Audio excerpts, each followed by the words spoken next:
Michael Christensen, present. Seat 5, San Francisco Unified School District, Rosalia Lopez.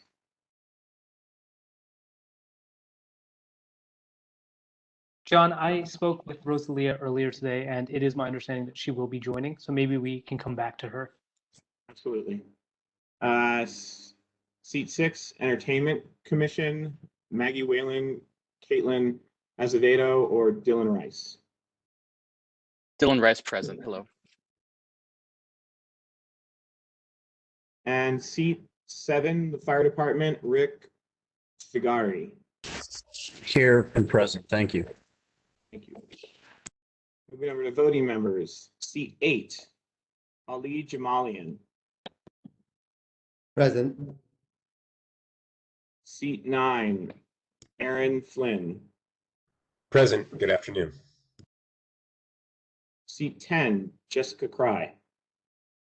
Present. Seat 11, Doug Block. Present. Seat 12, Sean Richard.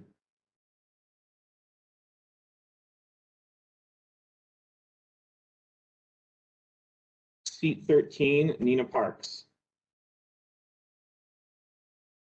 Present. Seat 14, Brendan Hallinan. Present. Great. Present. Seat 15, Teresa Foglio Ramirez. Present. And seat 16, Sarah Payan. Present. Thank you. We have 5 out of 7 non-voting members, and there's 1 or non-voting members, and there's 1 voting member currently absent. Thank you, John. So item number 1 is closed. We'll move on to item number 2. Item number 2 is the review of the and approval of the committee meeting minutes from our last meeting. This item actually does have public comments, so I'd like to remind the public to please keep your comments actually focused on the agenda item. If you want to make a general public comment, you can do that at the end of the meetings, and that'll give everyone the opportunity to stay more focused. So I'll check back with everyone in a minute. Let's review the minutes from our last meeting, and hopefully we can vote on adapting them or making changes as you guys see fit. And Chair Jamalian, just a quick point. Is it the minutes or the agenda that's currently being reviewed? Oh, it's the review of the agenda. My bad. Sorry. Yes. Thank you. No problem.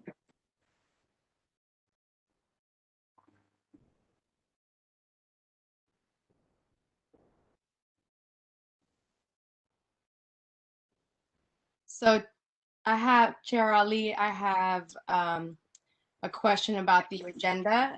Before we move forward in approve, because I know that it has approve the recommendations, is there a reason why we're not voting on the bylaws prior to making decisions and recommendations? I think Nikesh can answer this. If I remember correctly, we had decided to push this to the following meeting in our first meeting. Is that correct? That's correct, Chair Jamalian. The idea was that there were a handful of items that the committee wanted to see on today's agenda.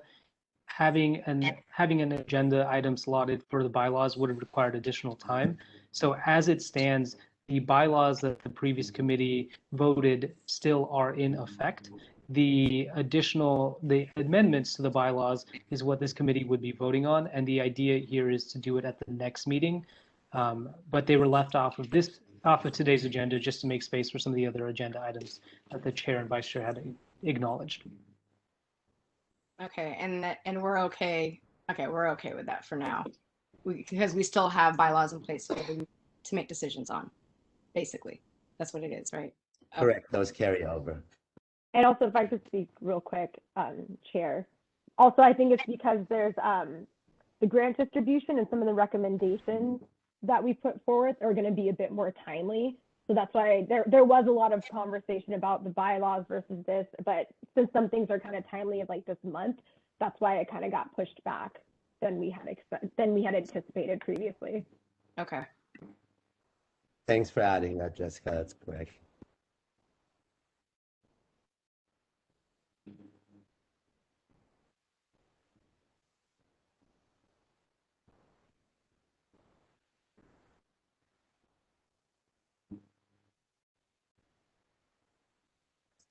I believe if there's nothing else from the committee members, Ray, we would be ready for public comment. Is that correct? That is correct, Chair Jamali.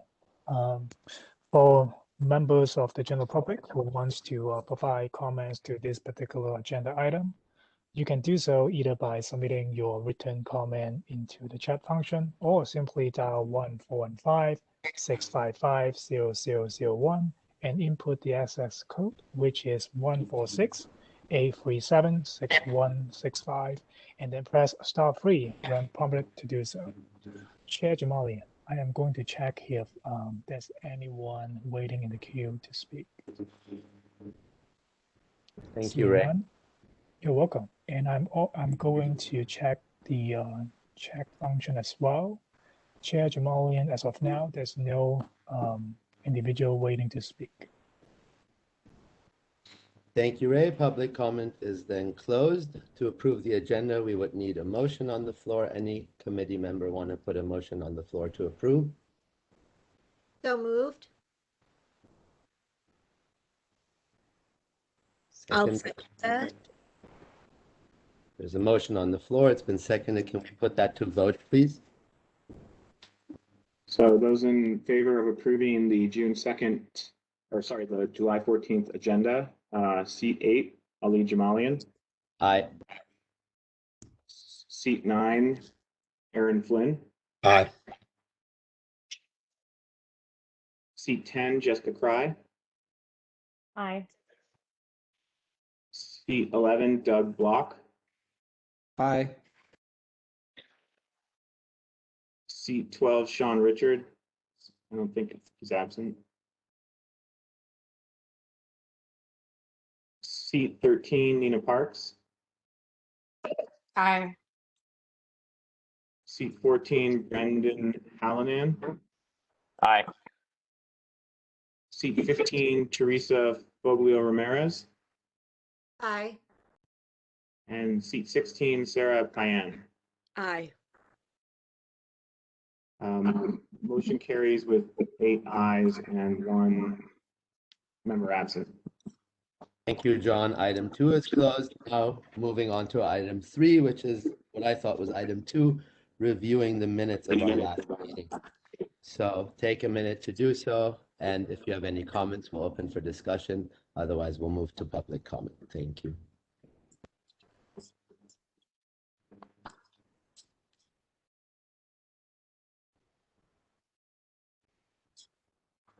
I just had one comment on the minutes when we were looking at the compassion section. Just to clarify, City Grow is a program that grow skills around growing. It's not a compassion program. Mm-hmm. Sarah, could you point to which recommendation or where that is? Yeah, sure. Let's see here. Going into 1 second here. That's going to be in recommendation 1, and it will be under the sub where it says free medical cards. Actually, I'm sorry. The very member Payan also suggests referencing existing compassion programs like. So that was actually looking at having groups like City Grow growing materials donated to compassion programs. They are not a compassion program themselves. Okay, could you say how you would like that clarified in those minutes exactly so we can make sure that we add that? Sure. I would suggest that we partner with education programs like City Grow as a possible source of donations to compassion programs. City Grow is an apprenticeship program, right? Yeah, it is. And I think it would be really awesome if the product of people's hard work and education was able to be brought on to people in need, because I think it's a wonderful thing to be learning but also be doing good at the same time. And it carries on our qualifications. I'm sorry, Member Payne, can you, I was just getting some feedback. Can you just repeat one more time? Sorry about that. So I can get it right in the minutes here. Yeah, so what I would suggest is partnering with apprenticeship programs like City Grow to possibly get donations for compassion programs. And Great, thank you. Emma, thank you so much for asking for the clarification. Just for the future, if you are not speaking, please mute your mic. That's what's causing the interference. Thanks so much. Thank you, Member Payan. Is this any other discussion points regarding the agenda, the minutes of our last meeting?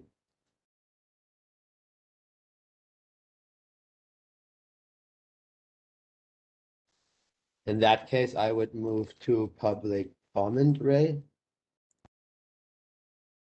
Thank you, Chair. Let me see. Ray, before we move to public comment, Chair Jamalian, I just noted on the agenda that there are 2 sets of minutes. Did you want to open both up before opening it up to public comment, or just go 1 set of minutes, then public comment, another set of minutes, then public comment? You're referring to the November ones as well, correct? The November 18th ones? That's right. I thought those would probably be part of the recommendation part, but in that case, we should open that one up and get 1 vote on both minutes. Thank you. Sounds good. Thank you. So we'll go to reviewing the minutes from our November 18th, 2020 meeting, where we came up with the original recommendations. Sarah already rectified one, so if anybody else sees anything else that needs to be corrected, this would be the time.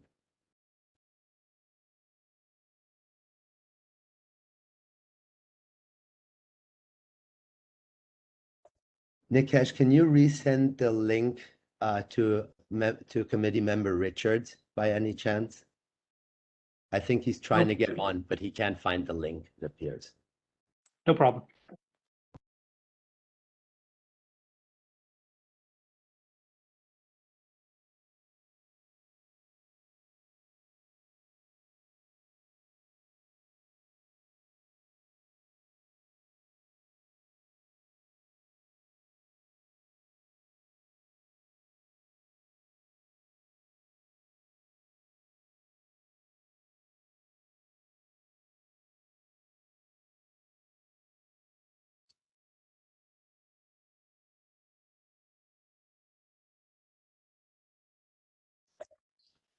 Any committee member have any input on these minutes, or should we move to public comment?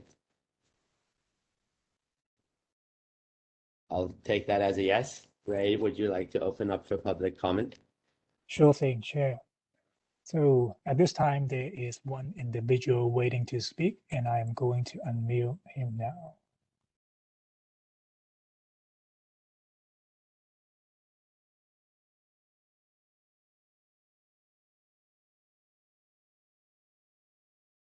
Hello, speaker. Thank you for waiting. You are up to speak.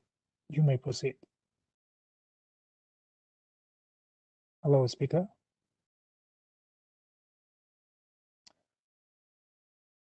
Chair Jamali, looks like this individual is having technical difficulties, and I'm going to move on to the next one if there's another individual waiting to speak.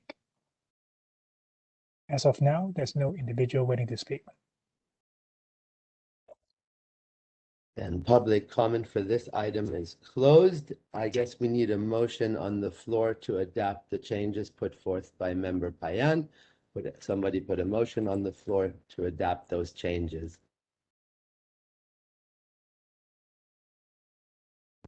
I'll make that motion. Second. Can we put that motion to vote, please, John?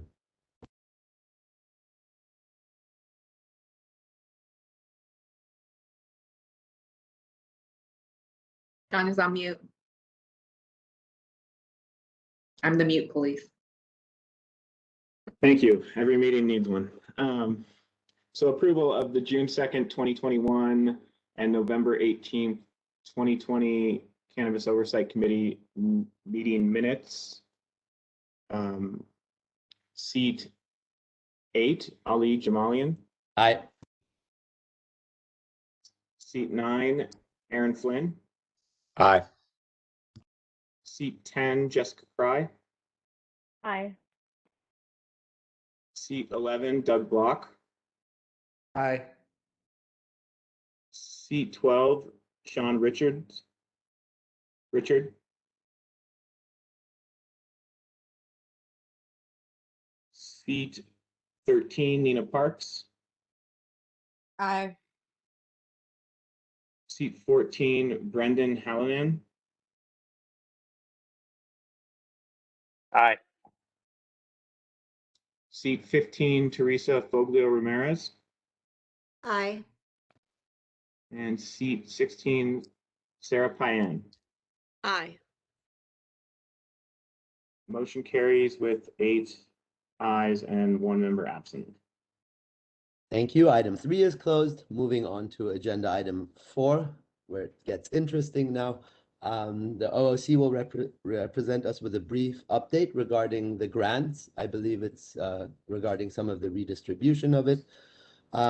This will be limited to the committee receiving an actual update, which is something that the committee already recommended the previous session and that has been implemented, as we know. When it comes to discuss the recommendations for the next round of funding, however, we will have the opportunity to make the recommendations. At that point, some of us will have to go through the recusal process again. But given that this has already been voted on and has already been implemented, that's why today's agenda item will be limited to an update from the OOC, because this is done already. So there's nothing that we can discuss in terms of making changes to the redistribution, but I'll leave that up to the OOC to represent to us now. So I'll hand this over to Director Rodriguez. Thank you so much, Chair Jamalian. Jet, if you could go ahead and share your screen. Ray, I believe John may have the ball. If you could pass it along to Jet, he'll share the screen and then we'll begin the presentation. Thank you, Nikesh. Jet, all yours.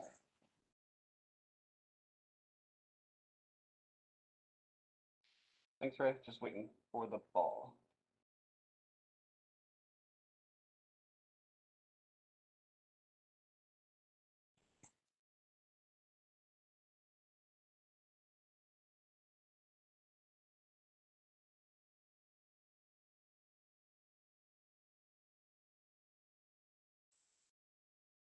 I'm not sure if I have control yet. Jet, it looks like you do not, and it looks like the ball is with someone else. Ray, would you pass it to Jet? And if there's any difficulty there, you can make me host and I can try it as well. Question though, because there is on the agenda, it says regarding grants distribution program, and it does have a space for public comment. Absolutely. I did not. That is correct. Yeah, nobody. Public comment will be after every agenda item. That's absolutely correct.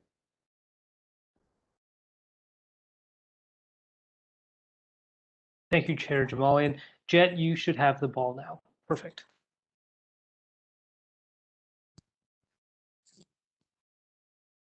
Okay, thank you, Jet. Welcome, everyone. Myself and one of my colleagues, Jeremy Schwartz, will be giving today's presentation on the Cannabis Grants Pilot Program. As Chair Jamalian noted, this is just an update. With that, next slide. So here is the agenda of what we will be going through. The idea is to give you a sense of where we've come from. So really pointing back to the recommendations that this committee provided for round 1, the grant funding, which is the round that we're still in, where we currently are. So to give you inventory on how much has been distributed and also to look where we are going. So a general plan about redistribution moving forward. Those are the big bucket items for today. One of the things that we just want to reiterate is that we are still in round 1. And that is really important because that means there will be an opportunity for this committee to provide the types of recommendations for distribution that it provided for round 1 at a later point in time when we are discussing round 2. Today, as Chair Jamalian noted, the recommendations that this committee provided many months ago at this point for round 1 are still in effect, and that's why today's item is just a presentation. With that, we'll do a quick revisit of the recommendations that the committee has already provided. That way we know those recommendations that are still in effect. Then Jeremy Schwartz will provide an update on the direct assistance grants, so the amount that has been distributed, the deadlines and extensions, and upcoming redistribution plans broadly within city parameters. We'll also provide an update on technical assistance grants, again, the amount that has been spent and possible plans moving forward. Jet, next slide. Thank you. So as many of the members here will remember, when the committee began their discussions about how funds should be distributed for round 1, which is the round we're still talking about, there were a couple of major points that were discussed. One was who should be eligible. Then the second question was who would be prioritized. Then the additional consideration was for who was prioritized, how much would each be eligible for. Then there were conversations around the technical assistance and how to prioritize those service areas, and then also a conversation about redistribution. Again, it's really important to point out that the idea behind redistribution is that these recommendations were provided by the committee. Redistribution will happen, but it'll happen within city parameters, accounting rules and regulations, and my colleague will be able to speak more to that. Just as a quick recap, the prioritization, as many of you know, 100% owners, so sole proprietors essentially, were allocated approximately 100K, up to 100K, and eligible applicants who own 51% or 40% of their businesses were allocated up to $48,000. In terms of the technical assistance, this committee voted on prioritizing it in the following order: grants process support, permit licensing process support, workforce development, access to mental health services, business development, financial education, and coaching in particular. These are the recommendations that this committee made in the past, and to the extent that they can hold, they will control what happens moving forward.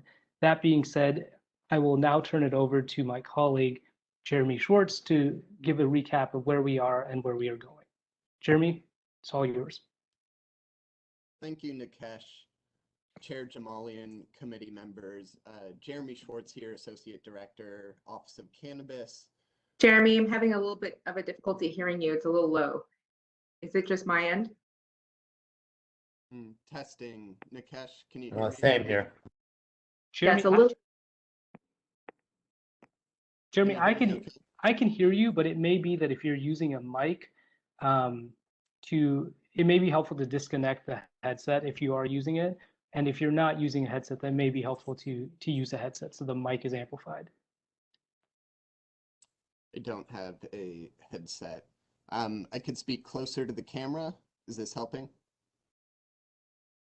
It's a little bit better. Can Director Rodriguez and Chair Jamalian, can you hear?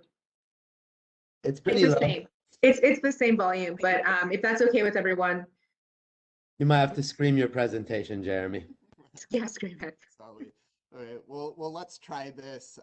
Again, the recording will be made available. Of course, folks can connect with us offline if you have additional questions. We're certainly here as a resource for the community, for the committee members. Again, Jeremy Schwartz, Associate Director, San Francisco Office of Cannabis. In addition to Nikesh's points, Jet, would you mind hitting the next slide, please? As Nikesh mentioned, the redistribution effort is a part of the initial Cannabis Oversight Committee recommendations. We can think of this as Cannabis Grants Pilot Program 1.0. A part of this effort, the Office of Cannabis solicited feedback from its community via a survey that you can see here. It's been circulated in our past communications as well. If this is something you're interested in, to provide feedback, whether here during public comment or via survey, if you need the survey link, feel free to write to us, officeofcannabis@sfgov.org, officeofcannabis@sfgov.org. Separate from Grants 1.0, there will be future opportunities. We can think of the next one as 2.0.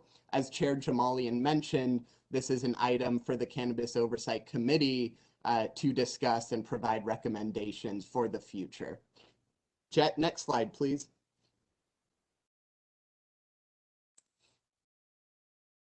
In this slide, we can see some of the figures of the state of affairs for the Cannabis Grants pilot program. To date, the OOC is approaching about $3 million in approved grant funds to the community. The average OOC grant approval is for a shade under $20,000. The timeline being from January 26 of this year through June 30 of 21 of this year, the last date for forms to be submitted, the grant contract terminating July 1st. From the Cannabis Oversight Committee recommendations, there were a total of 89 eligible grantees.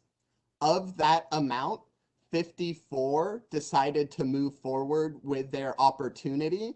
The remainder, for various reasons, decided not to move forward. Part of redistribution was to capture those that secured a supplier number conveyed to the Office of Cannabis by June 30th. There are about 56 supplier numbers we've received thus far to be eligible for this redistribution effort.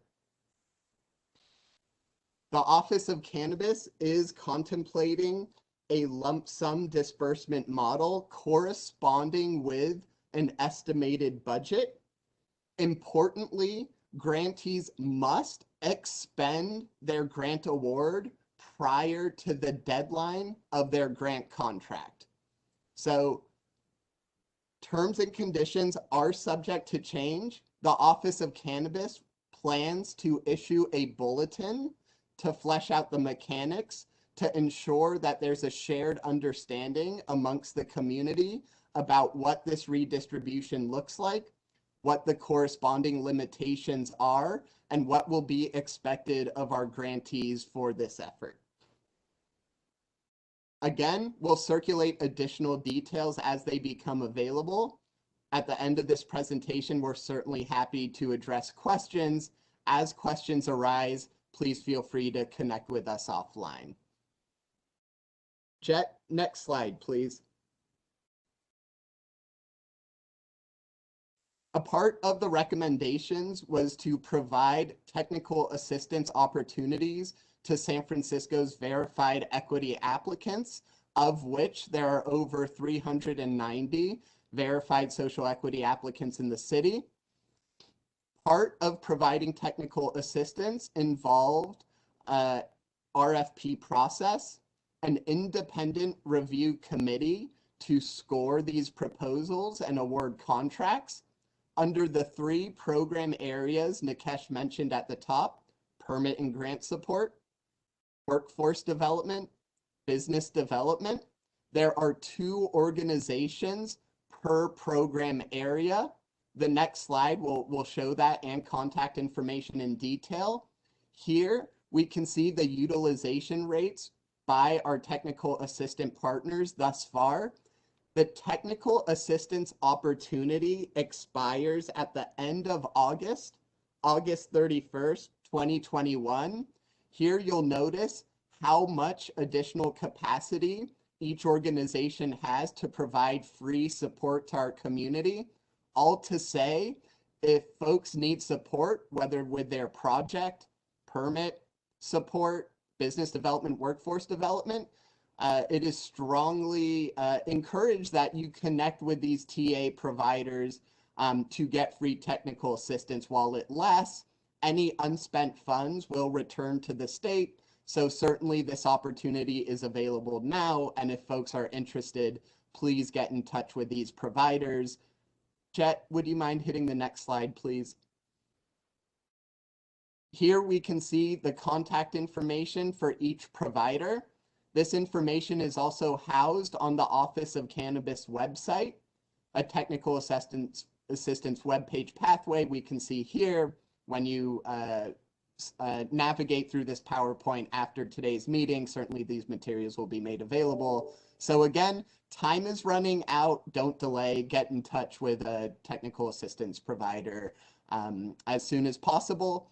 In addition, we see additional separate TA services that are available to the community under the legal services umbrella. Certainly our partnership with the Bar Association of San Francisco, the Golden Gate University Legal Clinic, these are separate from the grant process and will persist after August. However, for the items you see on the left, there is a timeline and it is coming up shortly. Again, if folks have questions, please feel free to reach out. And I believe that will take us to our question and answer portion. Thank you, Jeremy. Before we start the Q&A section, I just want to acknowledge that member Sean Richard should be on the call now. Sean, can you hear us? Yes, I can hear you guys. I apologize. I jumped on. I've been trying to get on. I lost the link. I've been moving around all day, so I apologize, Oversight Committee members. Thank you very much. And we can proceed with the Q&A section. Thank you.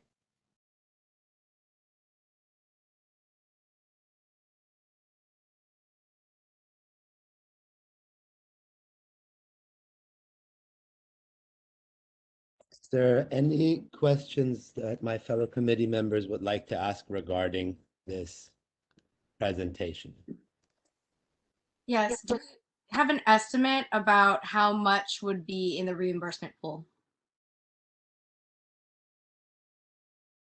Approximately between 2.4 to 2.7 million. And if this money is not redistributed, it would all have to go back to the state. Is that correct? That is correct.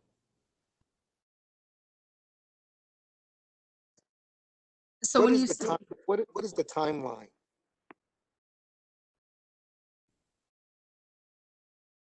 The City and County of San Francisco recently secured contract extensions with its state partners.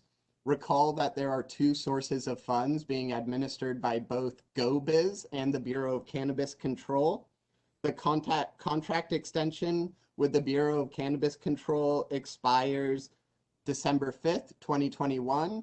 The contract extension with our partners in GoBiz expires February 28th, 2022.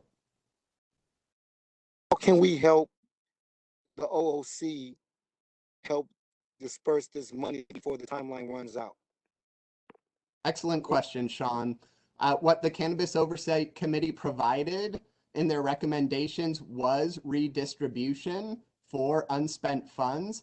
That is what we're pursuing currently, and we'll provide a bulletin with additional information, likely by early August. Okay, and so the first round was dispersed, the second round is coming up. So what do we need to do to talk to the supervisors about making sure that we help you guys disperse this in a timely fashion? That's my other part that I need to know.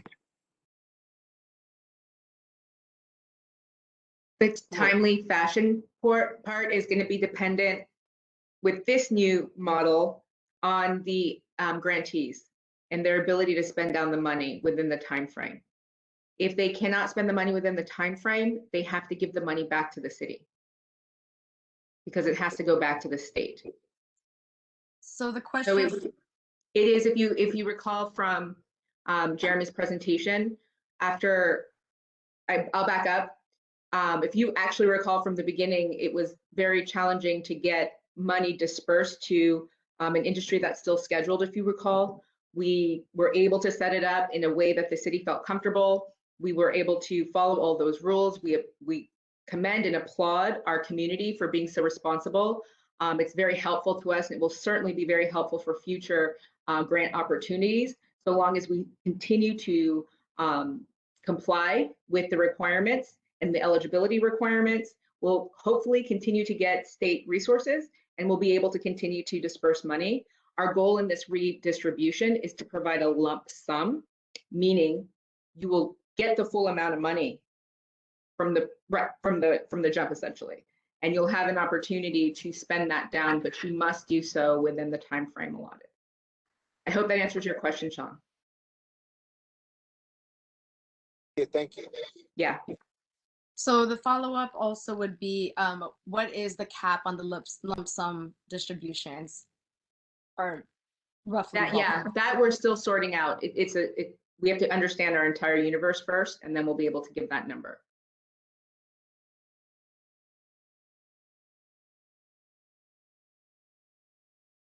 I have a question. This is Brendan Hallinan. I'm wondering if you've gotten any feedback, Jeremy, through the surveys or from direct communications with grant eligible people that either were unsuccessful in obtaining the grant or, for whatever reason didn't follow through.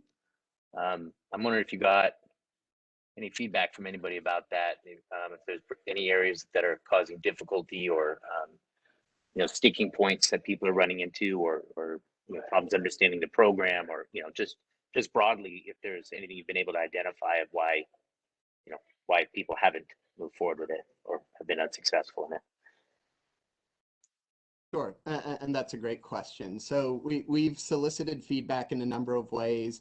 A handful of folks answering to the survey. Again, we encourage feedback to that end. And certainly in one-on-one meetings, email exchanges. To your question, there are a number of items.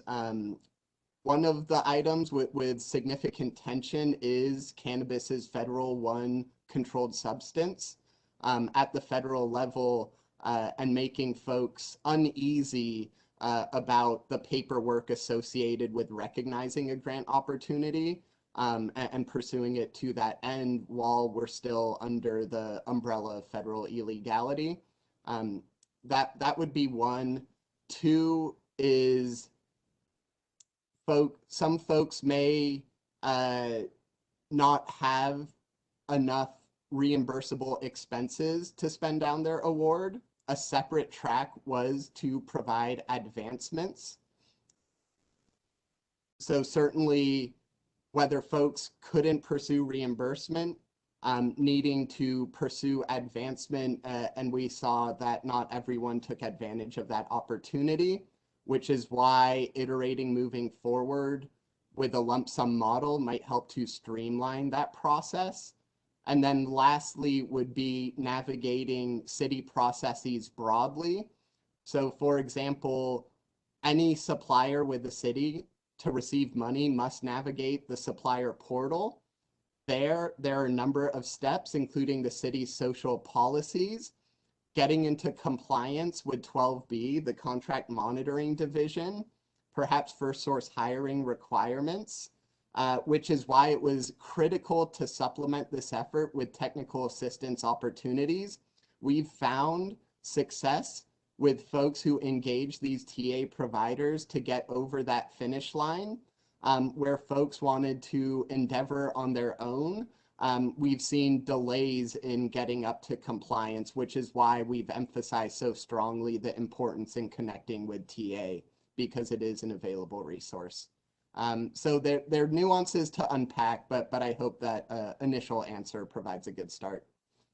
And I will also add, just if you're part of your question, Member Hallinan, is with respect to those that didn't take advantage of the opportunity.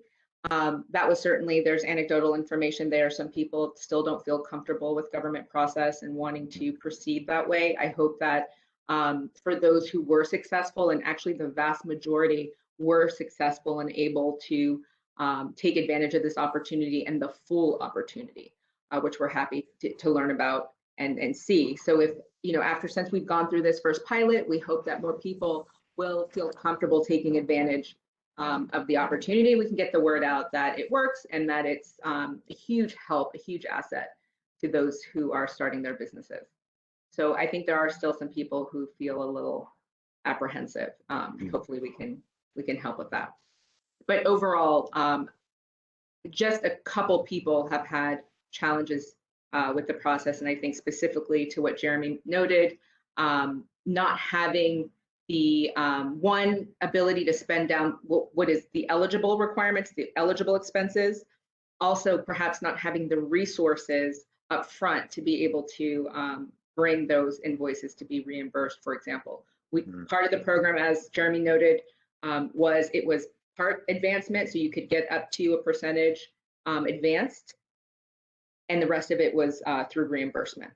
Again, the vast majority were able to take advantage of the program fully, but a couple were not. Thank you, Marissa. So Director, you guys to add on to that, nearly 2 out of every 3 contracted grantees either recognized the extent of the award or came close to it. I believe Member Richards has also a question. So Jeremy, you guys probably already answered it, but my phone was going in and out. I have a question. So say for instance, this person spends down everything that they receive. Are they eligible to go back and get more?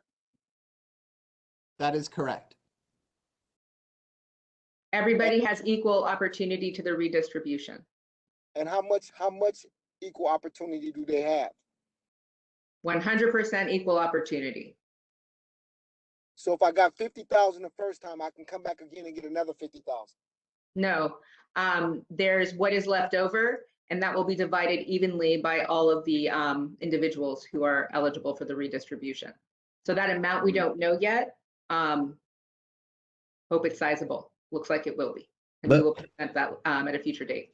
Is it fair to summarize that whatever the amount is, 2.4, 2.5 million, now you guys have created lower barriers for the redistribution because you're doing advanced payments. So now everybody that has a bidder number and is registered as a supplier is just going to come to you and you're going to wire them the money or give them the check, and then expect those that need to do future advances to come back with the receipts, and those that have reimbursements are scot-free. Is that about right?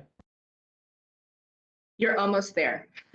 And Jeremy, go ahead and you can fill in. Thank you, Director. So I'd encourage folks to keep an eye out for a bulletin which will flesh out these mechanics. Ollie, you're right in part in that folks will likely receive a lump sum disbursement. Again, things are subject to change, but that's certainly the idea. Folks will be required to document certain expenses to maintain record retention. The Office of Cannabis, similar to this first go-around, has conducted on-site inspections to ensure funds are spent appropriately. And critically, even though someone receives a lump sum disbursement with their estimated budget, if those funds are not expended in that grant term, then they must be returned to the city. I understand you're not changing the grant terms. It's just a redistribution of the grant. Yeah, we want to be more flexible and provide that because we understand folks needed that. And I think having shown that we are a responsible industry and we can do this, let's try this. If money doesn't come back, if money is spent the wrong way, we all risk future grant opportunities moving forward. And that we don't want. With flexibility comes a lot of responsibility. And we're certainly wanting to be responsive to the community. There's been a lot of work behind the scenes to get us here. Your grants team has been going around the clock, so we appreciate them. But it is really important that that part is clear to everyone. We want to continue to receive the support from our state partners. We appreciate the opportunity. We're certainly also awaiting some approvals on our plan. And so we're hopeful that it will be this way. We will continue to keep you updated. This is our goal, and certainly want to make it easier for the community. But there's 2 things to keep in mind. One, of course, making sure that the money, a lump sum, is spent on eligible expenses that we enumerate. We'll have all that information, as Jeremy pointed out in a bulletin, and that money is spent down by the deadline, because that money has to go back to the state. And that receipts and documentation are kept and maintained. We'll give you more detail about that, but that is the structure. And so the reimbursement model, the advancement model of 1.0 is no longer this model. This is a different model. And we will continue to provide more information. So I have one last question. So for folks that missed the deadline, will the opportunity come back around for them to get the reimbursement? If you have a supplier number, you are eligible by the date that we put out, right? You are eligible for redistribution. And what was those dates? You are eligible. Good thing this is just a question and answer. So yes, so I can't recall the exact date. I think it was June 30th was the last day to be registered as a supplier. If you have your number, you are eligible for the redistribution. In addition, one point, the first part of this grant process that closed on that date, right? The first, it's over, it's closed, it's done. That's over. If you appreciated the full amount of your award, excellent. If you didn't, unfortunately, that's closed. Now we're entering the phase of redistribution, and everybody has 100% equal opportunity for that. It's like the clock starting over. Got it. Thank you.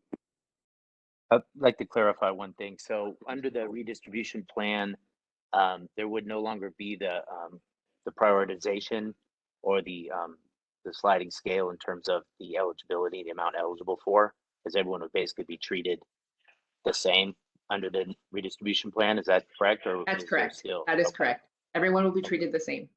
Okay. I would ask if that does change, that we come back and revisit those priorities, because if, for example, someone was unable to receive any grants for whatever reason the first time around, and they were in a lower prioritization level, I'd want to have us chime in on that. But if things proceed as the redistribution plan is being laid out for us today, then it's moot. So thank you. So quick question about, let's call it 3.0, Cannabis Grant 3.0. I know that the state has they put out their grant applications for like the next round of funding. Did the Office of Cannabis put in, and for how much is that pool for the potential next round of funding coming down? Sure. So if helpful, we can think this initial program 1.0, including redistribution, the next opportunity 2.0. You're correct. GoBiz did release another solicitation. We successfully applied for and were awarded a shade over $2 million. Okay. Awesome. And then a follow-up question, and this is just for us to flag. It would be amazing if we can get folks from Oakland as well as Long Beach who have done some grant distributions for equity applicants, just to get some perspective about how other jurisdictions have been able to get the grants out without having to do reimbursements. Noted.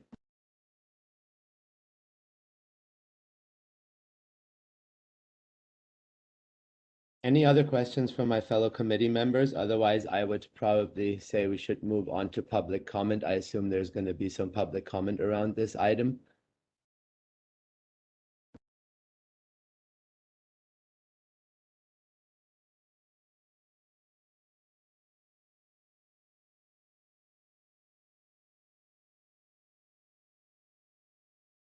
Ray, would you like to take public comment for this item? Sure thing. And I'm going to make John as the presenter so he can put up the information for public comment. Hold on 1 second.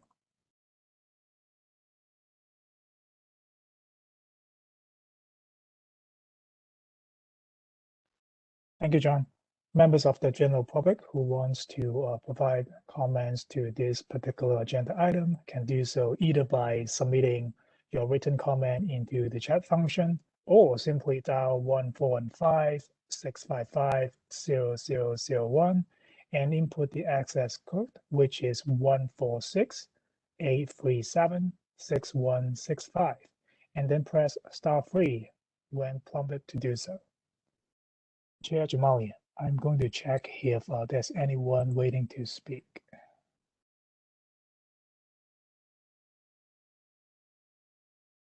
And there's one person waiting to speak in line, and I am going to unmute this individual. Hello, caller. You're up to speak. Please proceed. By that person, can you hear me? Yes, please proceed. Yeah, good afternoon. I'm Charlie Pappas from Divinity Tree, one of the first closed dispensaries after the crackdown, and also former chairman of the Berkeley Cannabis Commission. I want to thank the commission and their attention because, well, of course, cannabis. Get the comment earlier, but about this item, the redistribution. Could you maybe the commission consider? I'm not sure who the jurisdiction is for the timeline. But perhaps a little bit longer. Perhaps you should advise the board of supervisors longer time period since the other one seemed to end without all the funds getting distributed. So that's my one comment. And just earlier, also about the agenda, it seems like I don't think this information that the Office of Cannabis just their presentation was available in the agenda. If I'm wrong, maybe I couldn't find it. And also, that's why I wanted to come out the minutes. Previous minutes don't seem to be available either. And I think they should be, but maybe I'm wrong. Thank you for your attention and consideration. Appreciate it. Thank you. Any other public comments? Yes, we do. And I am going to move on to the next individual.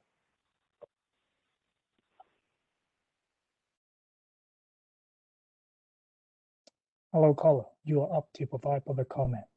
You may now proceed. Thank you, sir. This is Dale Sky Jones, Chancellor of Oaksterdam University. I just wanted to take a moment to thank you for all of your hard work in putting this together, your time and attention, and the privilege of serving the constituents in the social equity program. I just wanted to alert you that I was here if anybody had any questions, and to, again, thank you for your time. That's all. Thank you. And Chair Jamalia.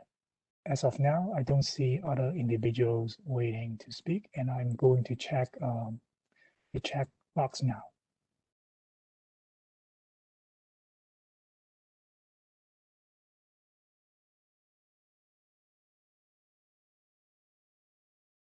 So as of now, there's one written comment submitted to the chat function, and the comment reads, with the two separate expiration date, December 5th, 2021 and February 28th, 2022, which will lump sum spend down pretend to. And that concludes our written comment. And I'm going to go back to the attendee list to see if there's other individual waiting to speak. Seeing none, Chair Jamalian. Thank you, Ray. I believe then agenda item number 4 is concluded. That gets us to our break. I'd say we do a 15-minute break. It's 2 o'clock sharp right now, so we can reconvene at 2:15. Does that work, Ray? Thank you very much. Sorry, Chair Jamalian. We just received another written comment in the chat function. May I read that out? Yes, please. So there are two of them actually. The first one reads, "No, I wanted to speak." And the second one is, "I called in early and was on hold." Thank you, Ray. Thank you very much. Chair Jamalian and Ray, Ray, when you looked at the call log earlier, did you see anyone waiting in the queue? And might it be appropriate just to give them another opportunity to call in before we close the public comment portion? I will defer this to Chair Jamalian. If you can call them, I'm fine with that. Otherwise, we could also bring them in on the end to the general public comment section and encourage them to make their comment regarding whatever agenda item they wanted to make the comment on. Thank you, Chair Jamalian. And we just received the latest written comment, and the comment reads, "My name is Raymond Jackson, and I was waiting. I'm on the line right now. So may I unmute this individual to provide the comment? Thank you."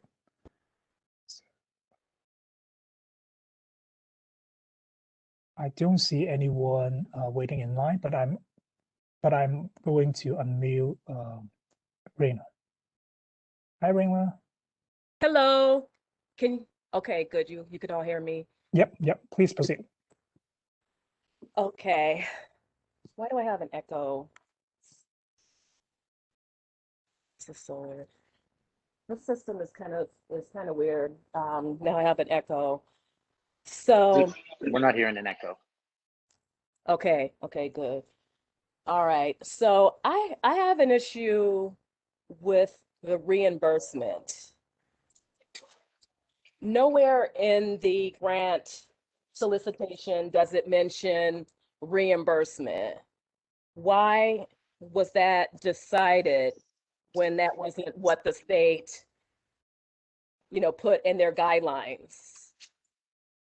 And that is a very severe,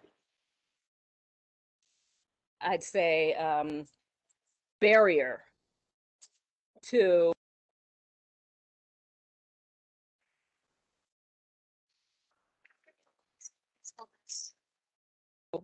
am I muted now? Okay. All right, that's really a problem, because basically what you're doing is you're expecting us to, this is matching funds, like it's a 401k or something. The solicitation says nothing about reimbursement at all. And so that's problematic. That has a lot of us stalled in place. And then also with the categories that you've chosen, that they seem to just be haphazardly chosen. They don't take into account what a lot of us need for our businesses. And, if that's because the city's uncomfortable, certain departments, but we need to address it. It can't just be, oh, we're uncomfortable. That they're uncomfortable, we're in pain, we're bleeding out. You know what I mean? So, and Time check. really a problem. You have 30 seconds left. Right there. Okay, yeah, so we need to revisit the eligible categories. Inventory and marketing are key ones that we really need. And that also would fall into technical assistance. That's technical assistance that a lot of us need. And yeah, the categories. And then also with advancement, I want to know, are you keeping it the same way where it's half of what we request? Because that just wastes time, and it's double work for everyone. Why don't we just, the advancement, get what you ask for? And if it's within this new new maximum, whether it's 25 grand or more, like this is you're putting up, there's too many barriers, local barriers. Thank you very much for your comment, Raina. Thank you for your comments, Raina. Appreciate it. Ray, do we have any other public comment? Let me take a look. Chair Jamalian. As of now, I don't see other individuals waiting to speak. I think that concludes our public comment section. Great, then we can conclude agenda item number 4 and reconvene at 2:20 p.m.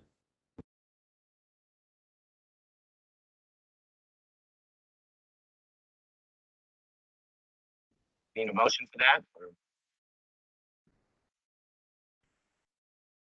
I'll make the motion. No motion is necessary. Don't think there is yet.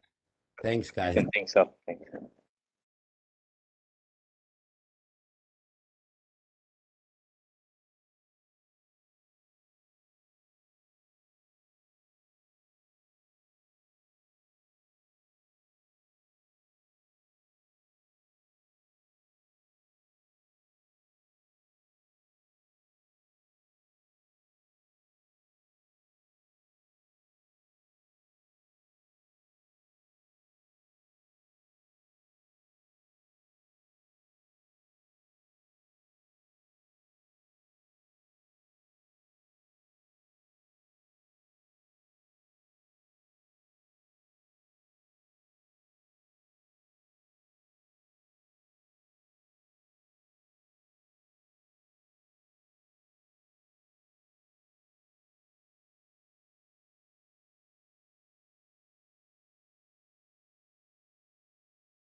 Sorry I'm late, everybody.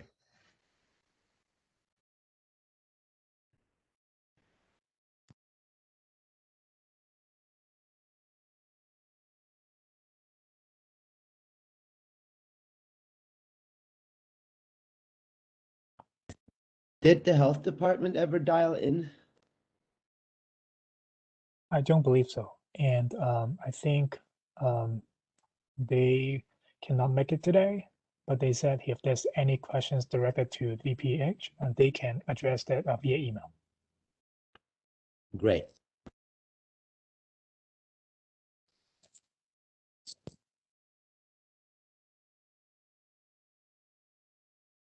Chair Jamalian, a question for you before we start. Would it be helpful to have someone share their screen with the recommendations? Yeah, I mean, I have them printed out, but I think for the sake of the public, it would also be probably pretty useful to have them on the screen. Great. With that, John, do you happen to have a copy of the recommendations? If not, I can send them to you. And if you wouldn't mind sharing your screen, that would be great. Yeah, I have a copy. Great. Thanks, John.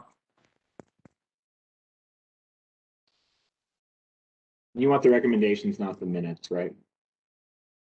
That's right. Yes, please.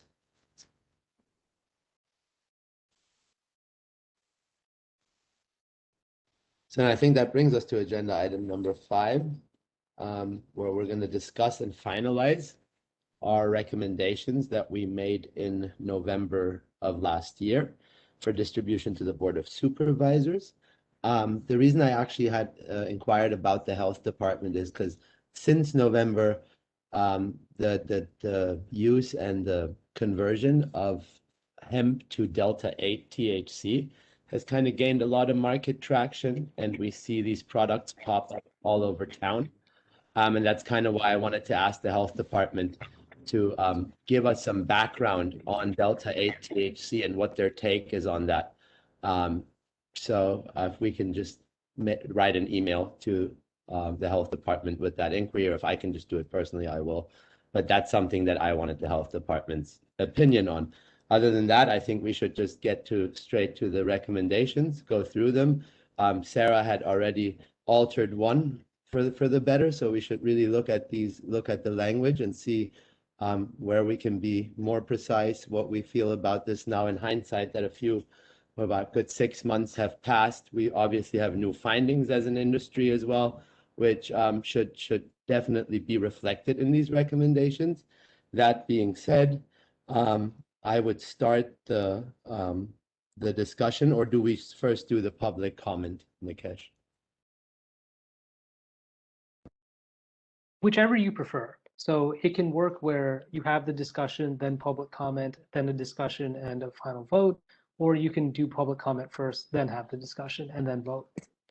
No, I think having the discussion, getting the input of the public, and then having another short discussion and doing a final vote probably makes the most sense.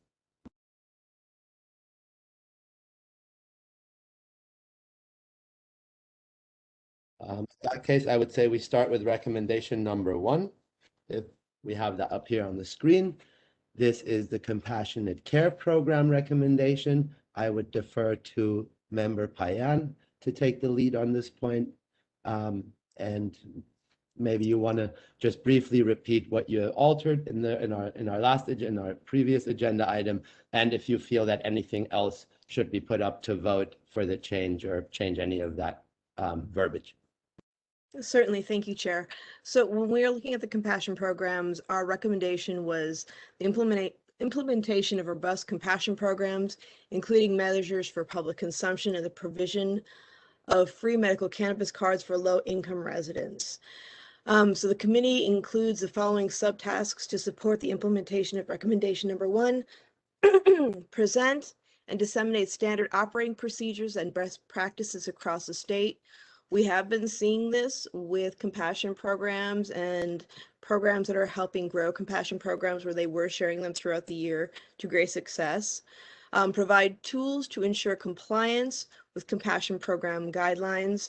I believe that's something that we need to dig deeper into this year. Developing audit mechanisms for local compliance. All of the products are going through metric, so they are auditable. Identifying existing programs to be earmarked for compassion programs, definitely something that we need to dig into this year. The Department of Public Health creating pathways for the issuing of medical cards. This has been problematic. I have actually had many patients reaching out to me because of the hardships of not being able to get cards in San Francisco and of dispensaries not acknowledging the extensions brought on by the state. This is a great disservice to our patients. I know that Alameda has a program where they're allowing people to actually mail in their materials, and SFDPH should be looking at something to help with this.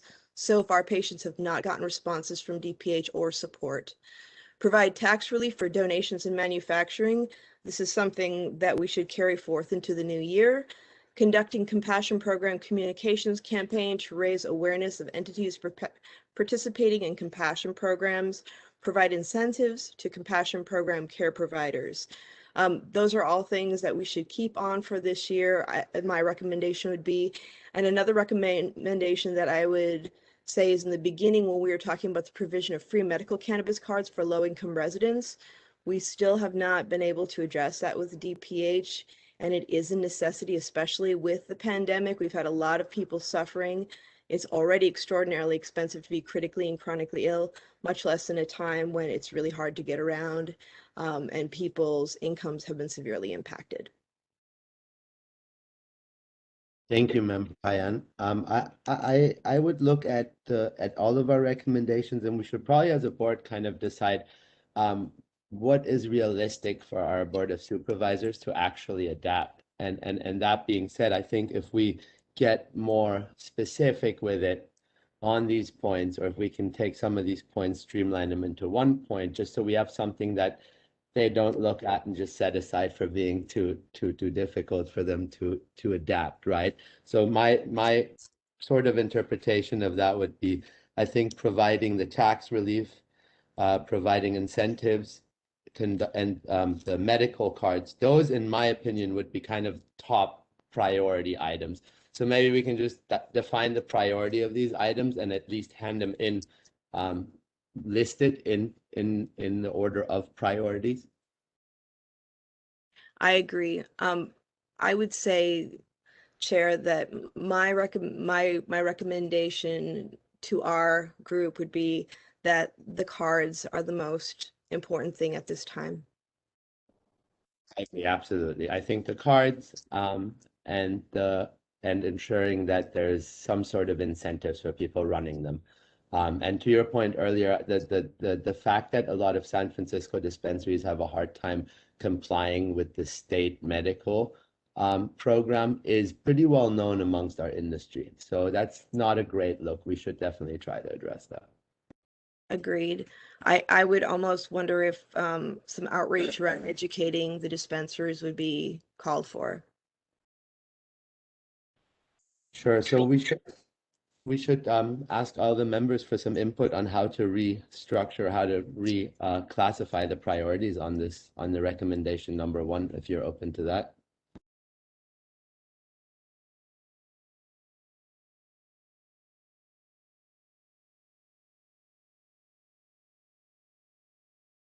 So it kind of looks like the provide tax relief for donations in manufacturing. Could that go along with the incentives for that? Could that be like number 3? I do agree. I think it's incredibly important for the medical cards to be number 1, because there's been a lot of push from patients throughout all of California, but here also to get something going with that. So I'm just thinking, if after the cards, the incentives, and the tax relief for donations in manufacturing could possibly be prioritized as well.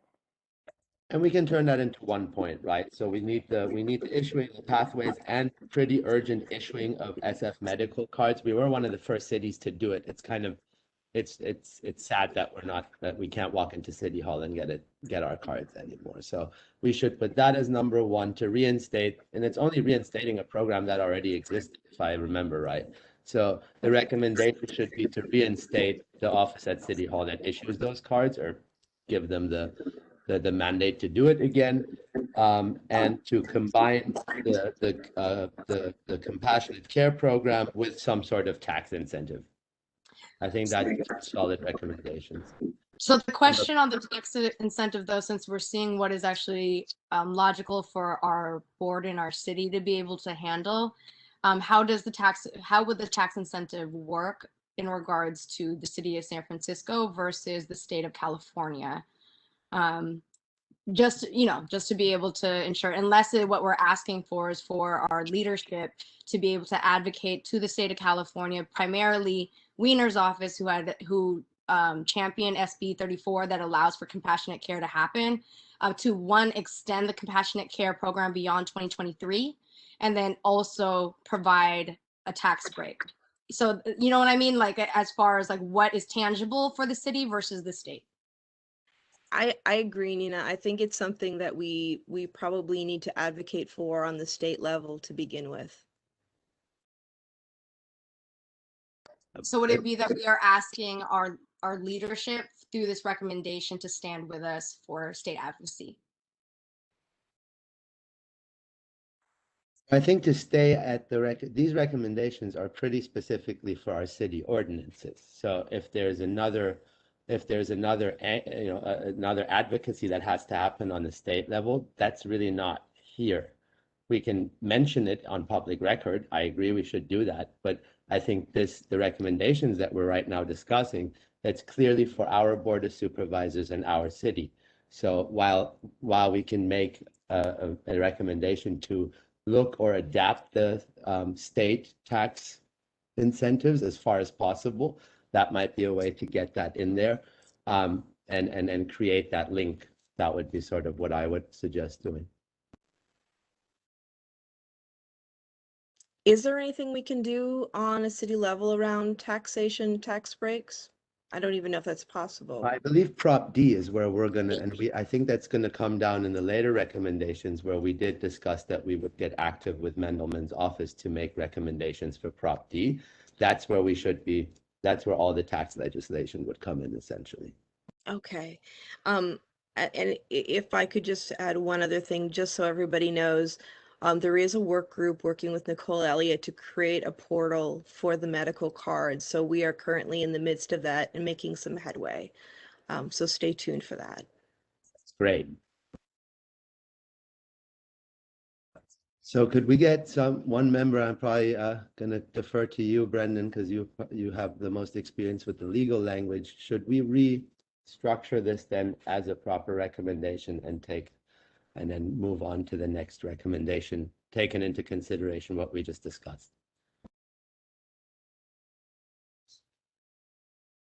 I mean, we discussed a couple things, but I would think in terms of the card, that's something that's very specific that I think is applicable. I think you put some pretty clear language, concise language to that. I think what the conversation about the taxes was still a little vague, incentives. So I don't know if you want to table that, or if somebody has something kind of specific that they want to recommend.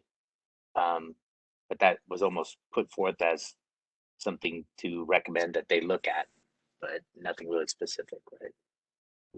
Given that it's tax code and it moves very slowly and through many instances before it actually gets adapted, it probably makes sense to, again, mention that we want to get active on this and that compassionate care should be part of our Prop D recommendation. But to your point, we don't have the verbiage for it. Whereas we would now be able to create the verbiage around getting the medical cards issued, correct? Yeah, I think so. I'm sorry, Mohammed's not here, right? He didn't come on. No. During that thing, no. So it'd be good to get his DPH information, a little kind of like you had requested to do about the other products, the Delta products that were being sold. I'd like to know what DPH is, because DPH did the issuance of the cards under the old program, right? So I was wondering if there was some barriers there or some background on it that they could provide for us. But short of them being here, I think, we could just put a clear recommendation together that they create a program like you said, reinstate the program again if that's the same program, but reinstate the program or create a program for the issuance of free medical cards for low-income residents. I believe that is what Sarah and the compassionate care members are speaking of, because of the ambiguity behind all the different compassionate care programs around the state. I think the value of having that city issued card, at least in some jurisdictions, will help them save on taxes already. Is that correct, Sarah? That is correct. They won't have to pay the 8.5% sales tax. And I have the understanding that the program was put on hold because the resources were needed for the pandemic. But the one thing that should be addressed is the fact that it's a health crisis for patients not to be able to have access to their medicine. And they need it right now, especially more than ever.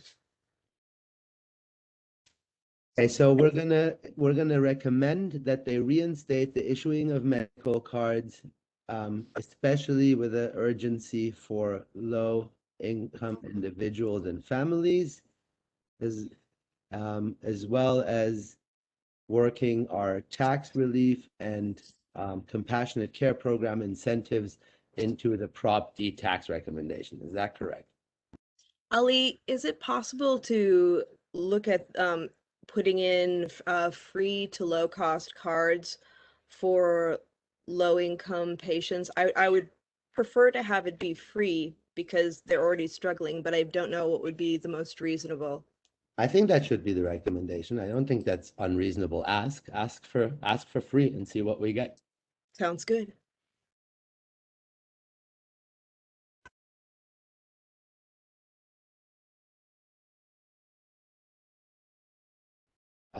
The members okay to move on to recommendation number 2, and then we'll come back in the end and do the rewording of all of them for one single vote. Are you guys okay with that? Sounds good.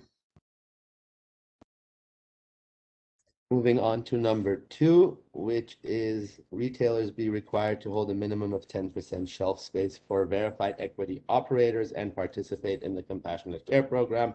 I think that's a pretty reasonable ask. I actually, having kind of witnessed more of the market development, I think 10% is even too little to ask for, to be quite honest. I think 20% isn't even an unreasonable ask at this point. We have a lot of equity brands. The community is thriving. San Francisco is an absolute example of launching so many equity brands in the last 6 to 7 months. And I do think that, and we know, most of us know each other, and we do see that our marketing budgets are, just not comparable to the corporate cannabis that's beledgering our city. So that being said, I think we can up that. I do want everyone else's opinion on this, and I know that there's, by doing so, I think we're also just kind of protecting and ensuring the ongoing success of our equity landscape rather than just monopolizing it for a few players and to come in and have a portfolio of 10 equity brands. I don't think that's the spirit of the program. So everyone should be given a fair shot at the local shelf space. That's where I stand, and I'd love your opinion on this. I would say even 50%, especially considering what the mayor's recommendations are on the ability for equity applicants to be able to sell before the 10-year mark into 5 years. A lot of those people are multi-state operators, if not multi-dispensary operators that are fully vertically integrated and are also driving down the price across the state. So if we are looking to actually preserve our equity community here, especially as people do what they should be able to do in business and be able to sell and get out and move on with their lives, that preserving equity shelf space by doing a 50% requirement would be very, very advantageous for our thriving community here. I'd like to speak to this, and I'll defer to other people in the industry on the percentage. I don't know how many people here read Marx, but Marx talked about the consolidation of capital, and he was right. He was spot on about it. We see it in every industry that Teamsters touch. And I know it's a little bit of apples to oranges, but in liquor distribution, access to the marketplace is a huge issue for small and local businesses, and certainly for businesses that are owned by people of color. So I support this recommendation. Seems like a no-brainer to me. And I agree as well. I think the only thing we need to consider on like just a logistical level is if we make a recommendation of, and I like 50%, Nina, you know, I'm pretty much in line with you on that. Can we fill the space? Because we can't get the reputation for having, we already have the reputation for being highly overregulated, right? So we have to kind of find that balance. And if you talk about like 135, 100 dispensaries, 50% of that, that's $500 million in products that we would have to actually like produce as an equity landscape. I don't think we're gonna be. I hope we will be. I'm an optimist too, but I think I don't think the board would actually make that recommendation. They wouldn't implement 50%. I would also like to argue though that with Oakland now issuing and allowing for the build out for the public shared manufacturing centers that they have coming out with 18-month incubator programs that they're going to be rolling out on a regular basis, I would have to argue that there will be more products that will be on the market over the next few years. Okay, so you're not just talking San Francisco made. I think that's where our disconnect might be. Correct. So for the equity market as a whole. Got it.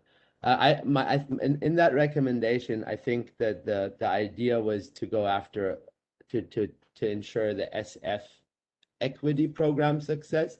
So maybe in our recommendation, also to split it up and not come in too hot and heavy, we could say 25% for SF equity and an additional 25% for out-of-town equity, or up to 25% for out-of-town equity in addition to that. And that way the language is not threatening. We do protect our local industry, and we create a pathway for out-of-towners that are good enough to come and make a sale. We created a pathway for you guys.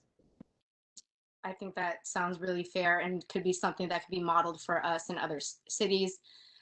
So I'm thinking about us being able to, as products from where we are, being able to break into like the Los Angeles market and other things. So if we make room for them, I'm hoping that it could also make room for us down there. Definitely a nice reciprocity. I agree. I guess the challenge there becomes verification. You know, I know that it's easy to verify SF verified equity operators. If we're talking about putting a specific number on equity operators from other areas, obviously there's the equity certification that Nina, you're spearheading, but you know, something to consider how that verification process would really work effectively for products coming in from outside of the city. Agreed 100%, Aaron. That's really important that we don't have equity. We need like real equity products. That's really important. And the thing is that each jurisdiction does issue an equity ID as well. So just as long as we can figure out a mechanism in which, you know, like calling their Office of Cannabis to ask if it is a, you know, like a true equity ID number, which they should be able to say, you know, in the same way that when you know, like we communicate with the state, that the only way that the state has any idea if we're equity or not is if our local jurisdictions tell them, because there's no mechanism at the state currently. Not that it's not going to happen, because we know that Eugene's going to go and be the director of equity over at the state level. So I'm hopeful that we'll see a little bit more clarity on that in the coming future. But yeah, I think that, you know, like we can definitely help the Board of Supervisors understand how to verify equity applicants or equity. I think the onus should be on the dispensaries. If it's an out-of-town equity product, they should really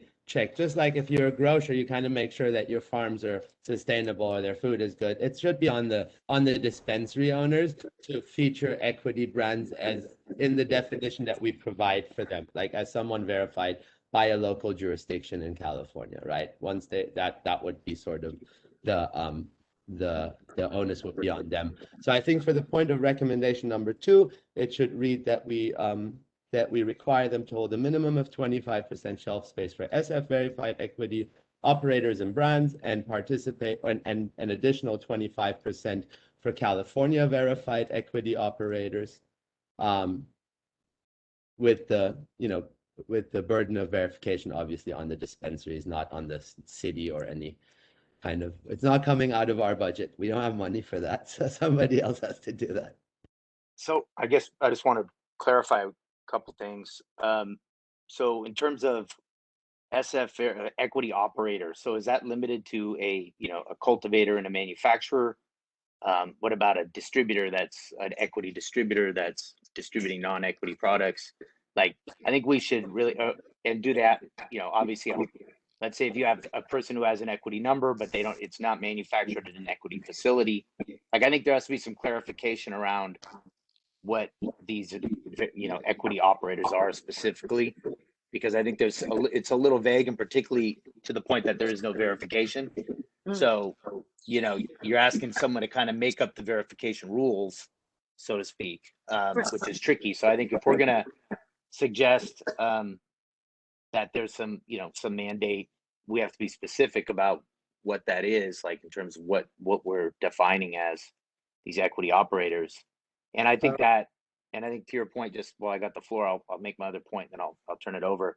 And I think to your other point is, I don't, you know, I think as we get into defining that, I don't think that there's enough equity products yet at this point, you know, the variety and the quality on the marketplace to support that. And we don't want to hamstring our local dispensaries, MCDs or equity dispensaries, by limiting their, you know, their menu and their ability to carry products that they're, you know, like women-owned products. There could be, you know, stuff that are out there for, you know, whatever the purpose is that could appeal to those particular operators, or potentially giving up shelf space to those people, which are important as well.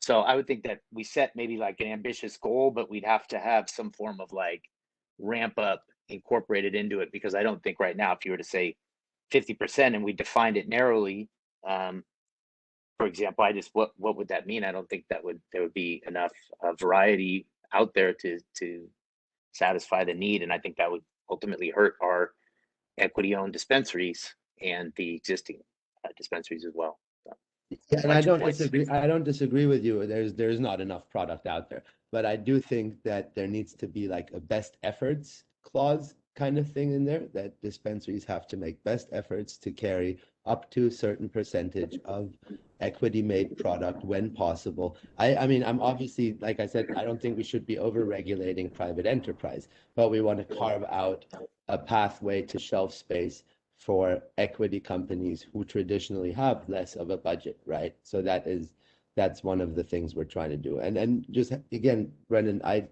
agree with you. We're not going to be able to fill 50% shelf space and in any time soon. It's going to be at least a year to two till there's a sort of variety in the market. But I do think the path needs to be in part of our recommendations, and we can probably achieve that by setting, you know, best efforts clauses and a, you know, up to so and so percent. That would make it non-threatening there.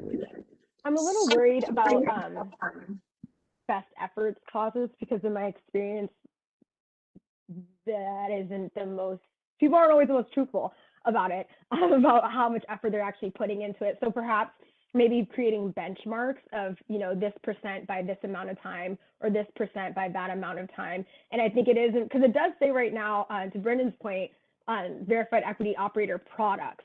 But I think it would be important to like specifically say, you know, manufacture, you know, to, I don't know if we're including distributors in this. I thought the purpose was it for to be products up there, but like everyone's saying, I don't know if there's like enough yet out there. And as some of these programs are developing more so that we do have like verified equity, it would be good to just have benchmarks of, you know, 15% by this, like this amount of months that you're open, and then 25%, and then, you know, keep on moving up, whatever percentage you guys think might be a good way. But I think making clear benchmarks and the amount of time that it needs to be done is important. Definitely. I agree with you. Jessica, on the benchmark model that might definitely be more palatable for folks.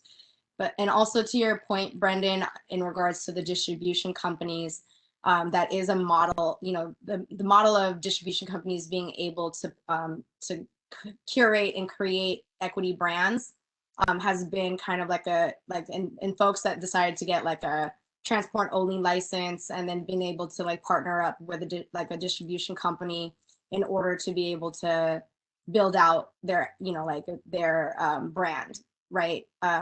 We have to figure out how, you know, like how do we identify like what would qualify, you know, as an equity brand for sure. I think for the purpose of San Francisco, the OOC is the one that verifies every equity applicant and operator. So for the purpose of San Francisco, creating a certificate or just a stamp of approval from the city that says these guys are verified, it'll make it easy for at least the local equity brands to show something to the dispensaries they work with. I think it'll take us a minute to get benchmarking figures. So again, because there's not that many equity brands out there.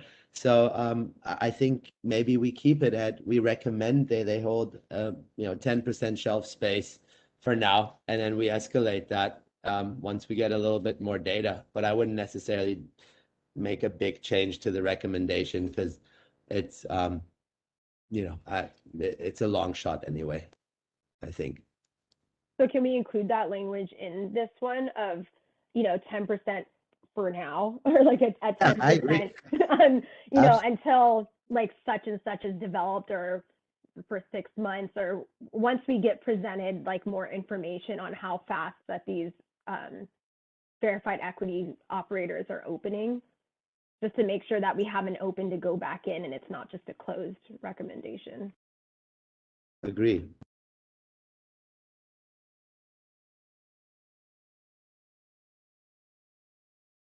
And I think with a minimum, we kind of have that in there. I think what's missing is we should probably change that to be required to hold a minimum of 10% shelf space for SF verified equity brands.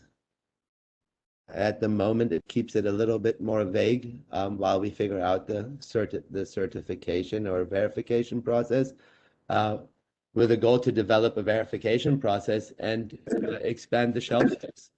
Yeah. I think brands makes a lot of sense. Because to Brendan's point, there are equity distributors that distribute non-equity brands and vice versa. So if the intent is to have equity products in retail shelves, I think brands kind of captures that, and whomever they're distributed by, can make sure that it's still the products that show up on the shelf space. I'd also say, maybe the best way to leave the door open to move the 10% marker in time is just to put a time limit on it. So to say that a minimum of 10% shelf space, which will be revisited, at some date that we choose a year from now or something to that effect. So it leaves it open to have the discussion about it more, maybe roughly a year from now. Yeah, I think that's great. People think. And to your point, Aaron, we could just add some verbiage. A verified equity applicant has to benefit from this. So that way on the brand, so that way when we have a non-equity brand distributing an equity brand, the equity applicant is still benefiting from it. So it's okay to have a non-equity distributor distribute an equity brand, right? So I think that as long as we make clear that some of those benefits go to the equity applicant or operator, then that's in line with the spirit of the program, which is trying to create wealth for those that applied and got verified. So just to kind of add some more data into here, for the equity trade certification, which we got certified by the USPTO. We have 32 brands that have already signed up and 14 brands that are at market with the certification already on it. And it's growing. So that's why I know that there will be brands to be able to fulfill the space, and the 10% might be eaten up, you know, within the next, you know, year. You know what I mean? So like for real, so like 15 or whatever, you know what I mean? 15% might be a little bit healthier. I think well to Aaron's point, if those brands do well, they're going to get more than 10%, and then we'll come back with a stronger argument in a year. We're like already dominating this much shelf space, we need more, right? So I think again, let's get something put through by the Board of Supervisors. Happy to raise it to 15 and ask for a little bit more. I don't think it's going to be a non-starter if we ask for 15. So to move on to point 3, we should raise this to 15% shelf space, change it to brands with the spirit of revisiting it in a year and using a benchmarking system to make to adjust this recommendation. Is that correct? I just want to Sounds clarify. I'm good. sorry. I have one more clarification. Sorry about that. Mid-afternoon. In terms of these brands, I'm just trying to make sure I understand completely. How many of these, like, are the brands separately licensed businesses, or are they multiple brands that are operating through, like, you know, a distributor, like you mentioned before? Because I would want to make sure that there's licensed businesses as well, just because the amount of investment and time that goes into obtaining those, we all know we're all going through that.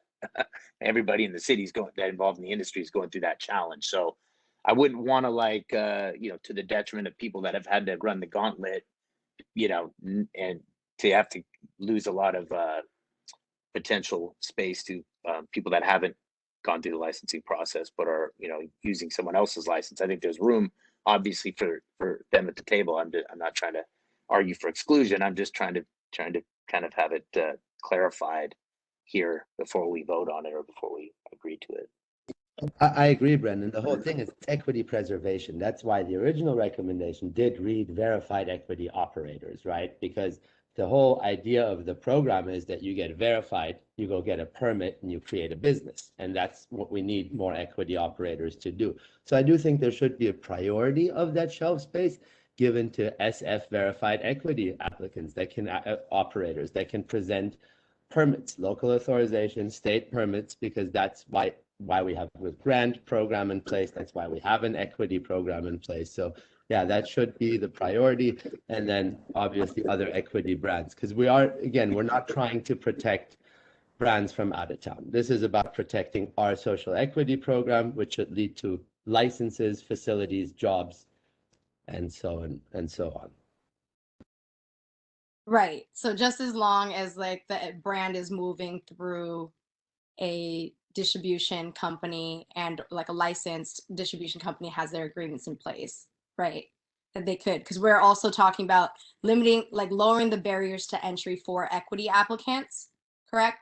And so if we are looking for that, then both of it needs to be inclusive of both those that are permitted and those that have agreements, right? Seeking a permit or not, though, I think that's important. If they're not seeking a permit, then what are we protecting? A verification without the intent to make a business? We just need to be clear about that, because we're putting that onus on 100 dispensaries. So we can't ask them for something unreasonable, because like steady supply of product and things like that, those are all really. Of course, but for instance, like with some of the manufacturing programs that are like in Oakland, right? Like they will be moving out, like they would be moving under, and like hopefully, because we're gonna get to it eventually within shared manufacturing spaces in San Francisco as well. There will be like permits that, like the shared manufacturing permits where equity applicants will be able to be under like an umbrella license, right? But in order to be able to cut cost, right? Like their state license is a shared license, right?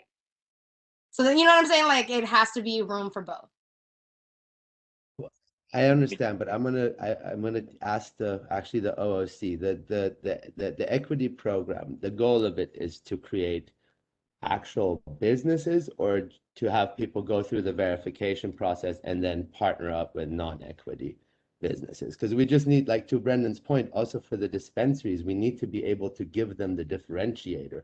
so they make a choice that's an educated choice, that they understand the difference between a shared space, a single operator versus somebody that's a brand. So I do think we do need to educate also our board of supervisors about this. Even some dispensary owners can't tell the difference, right? So I would ask the OOC to kind of give us a bit of a definition on this.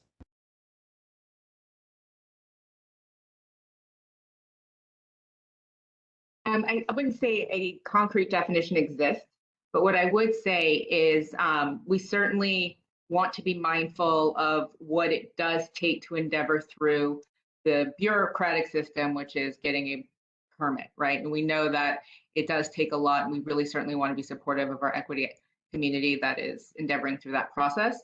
But we also want to be mindful of creating pathways for the community and wanting to create opportunity, because we do know it is very difficult to obtain a permit, right? Whether it's your state license or your local license. So kind of keeping those things in mind, but certainly the ultimate goal of the program and where our resources are most focused on is assisting individuals navigate our process so that they can get permitted. I think it is a very difficult process, and you do want to be mindful of those individuals that have incurred a lot of expense, time, energy getting there. And we are ecstatic at the success of this program to date, but it is certainly not an easy one, right? We all know that. So we do want to be mindful. I think there can be a balance, and maybe perhaps a good opportunity for Eugene to chime in here too, because having that voice, and we're very fortunate that we'll have that San Francisco voice on the statewide level as well. But certainly, Eugene, if you want to say a few words in this space, as this is an area near and dear to you as well. Yeah, for sure. So in thinking specifically about kind of what equity means in San Francisco, I think it's a little bit of kind of the eye of the beholder, right? So, in thinking about creating opportunities for people who've been negatively impacted by the war on drugs is kind of where it started. But there are things, I think, in Article 16 of the code that do kind of gesture towards kind of San Francisco specific things, and others that don't, right? So one of the verification criteria, for example, does not necessarily require you to have been a victim of a cannabis related crime in San Francisco. There's some flexibility built in. It recognizes that people experience the war on drugs throughout California and the United States. So I think that kind of tying it to a particular location, there's also a local hire requirement in some of the legislation. So I think there's a little bit, as Marissa mentioned, there's a little bit of a tension, right, which may be coming out in this conversation, right, where there's not kind of a hard answer around kind of what the opportunity. And I think as we kind of continue to have this conversation, what reciprocity looks like towards other jurisdictions, how much of the opportunity is going to be reserved for San Franciscans. It's going to be a continuum, right? Like in this space on that continuum in which the Oversight Committee decides to kind of occupy could be implemented, but I think a lot of it is going to be about some of the choices that people on this call have been really involved in kind of thinking about with us. Thank you, Eugene. I actually, this was really enlightening. I think then in that case, there's maybe a suggestion is to say a certain amount of shelf space is reserved for San Francisco made equity products, and a preference should be given to any other preference on shelf space and marketing space should be given to any and all California made equity products. And that way they get a preference, there's a pathway, we can reel back, revisit it. If we see that there's a lot of brands that can fill more shelf space, in my opinion, it keeps it non-threatening language and could probably go through that way. I support keeping it broad at this point, just because there aren't a lot of equity products out there. We would not want to exclude anybody. So I would think at this time it makes more sense to argue for more inclusion. But I think at the same time, you also got to keep the mandated number lower. So I think larger inclusion, but a lower number, just again, because I think the dispensaries are going to have products to carry, and I don't know if there's enough out there to obligate them to carry a high number, and it makes it practical.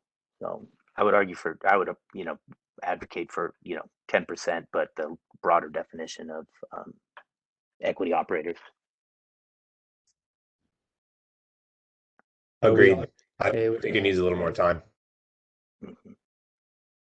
Okay, moving on to recommendation number 3. Are we okay with that?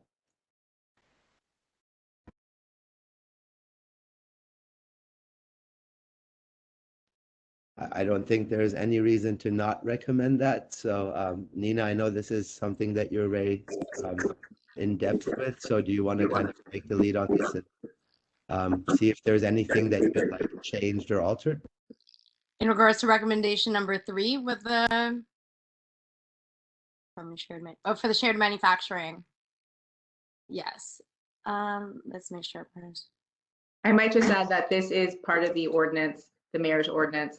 So perhaps we hope this will pass and all will be well. And if it doesn't, then we could perhaps revisit it. That was included. Great. That's great.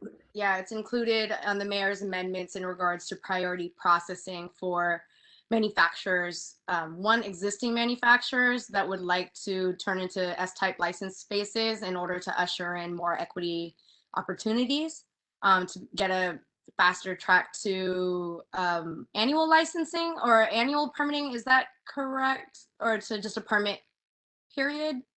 Marissa, can you add some clarification on? Sorry, I didn't hear what did you say? I didn't hear what you said. In regards to the mayor's recommendations for prioritization of shared manufacturing licenses, it was that if an existing manufacturer wants to turn into an S-type license, that they would have a priority track for permit processing, or is that annual licensure?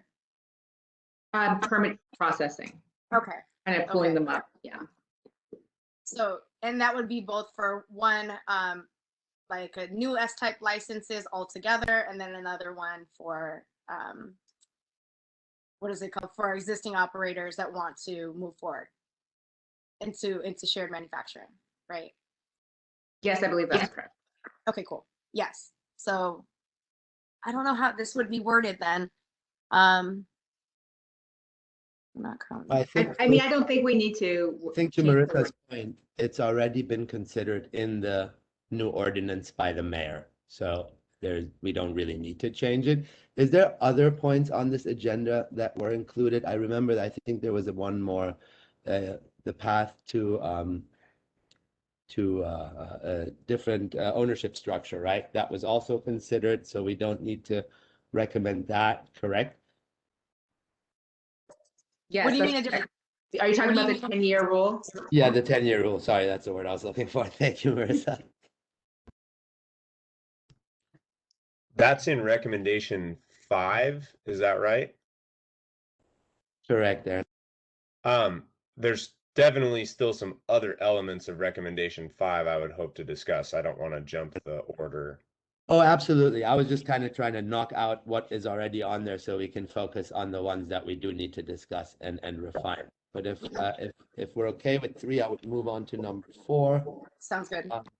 I know Brendan, you're pretty involved in land use and zoning. Do you want to give us a quick interpretation of number 4?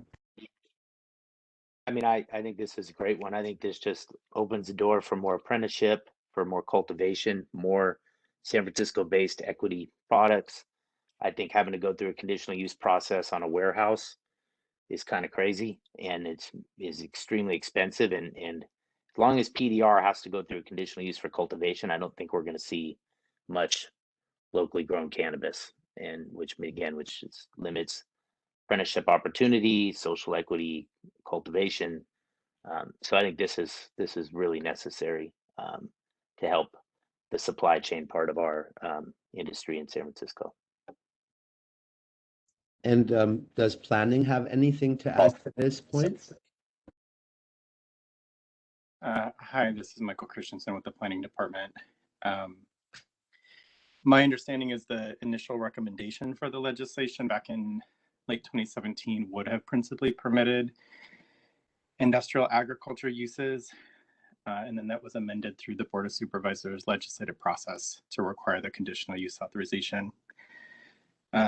If this is proposed by the Board of Supervisors, the department would need to review it at a higher policy level before we could provide our recommendation. To Michael, but it does sound like the committee is essentially doing our job, revisiting the numbers, coming back and saying, hey, this worked, this didn't work. So great, we'll keep that recommendation. Aaron, I know you were trying to say something. Sorry, I cut you off. Just expressing my support. It's important. Unfortunately, a lot of operators already got hemmed up by this, but hopefully this can help people in the future. So that gets us to point 5. Aaron, I'm going to have you start on this point. You obviously have studied it and have some ideas. So I'm going to hand this over to you, and then we can discuss the recommendation in detail. I believe this one's going to take a minute.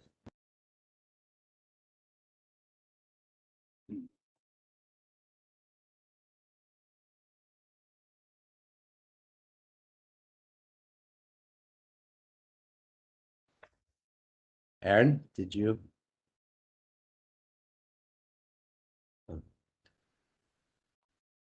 Are we having some technical difficulties here?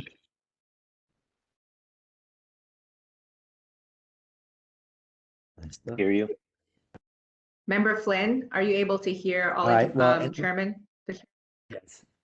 I don't think so. It's gotten really choppy. Can you guys hear me?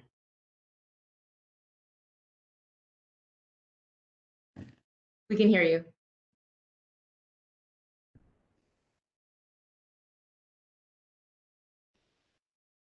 Hello. Yes, we can hear you. Can you hear us, Aaron? Okay. All right. I'm sorry. I'm having some connectivity issues on my. It's choppy, Looks like but Chairman Jamalian is also having. I think the thing that I just wanted to discuss in regards to recommendation number 5, I